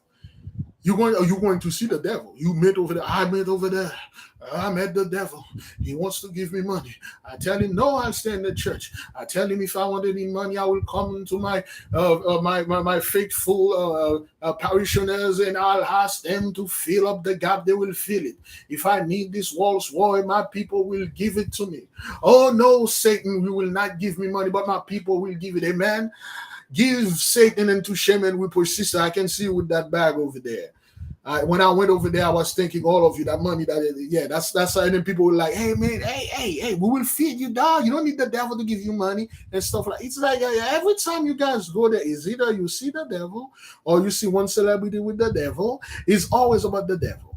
But you guys can come back and say, "Man, I saw certain things. I think people can go over there and visit that place, this library and stuff." Yeah, whatever, man. But anyway, so brethren, that's all for today. We're done with the 12 print with the 12 houses and 360 something principles. Tomorrow, if we have time, we will study the smoky god, aka the inner earth, voyage to the inner earth. All right. So thank you for being with me, beloved. Thank you for listening. I was supposed to give the well, see, the people didn't even remind me today, but I was supposed to give the recipe for the thing that we're going to do in December. I guess tomorrow I'll do that if I haven't remember. So, brethren, thank you. I'll say fast. Pray, repeat, repeat. May the King reign forever. Shalom.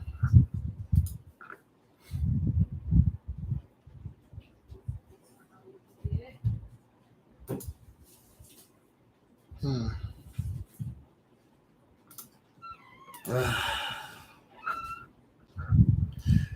This thing don't want to.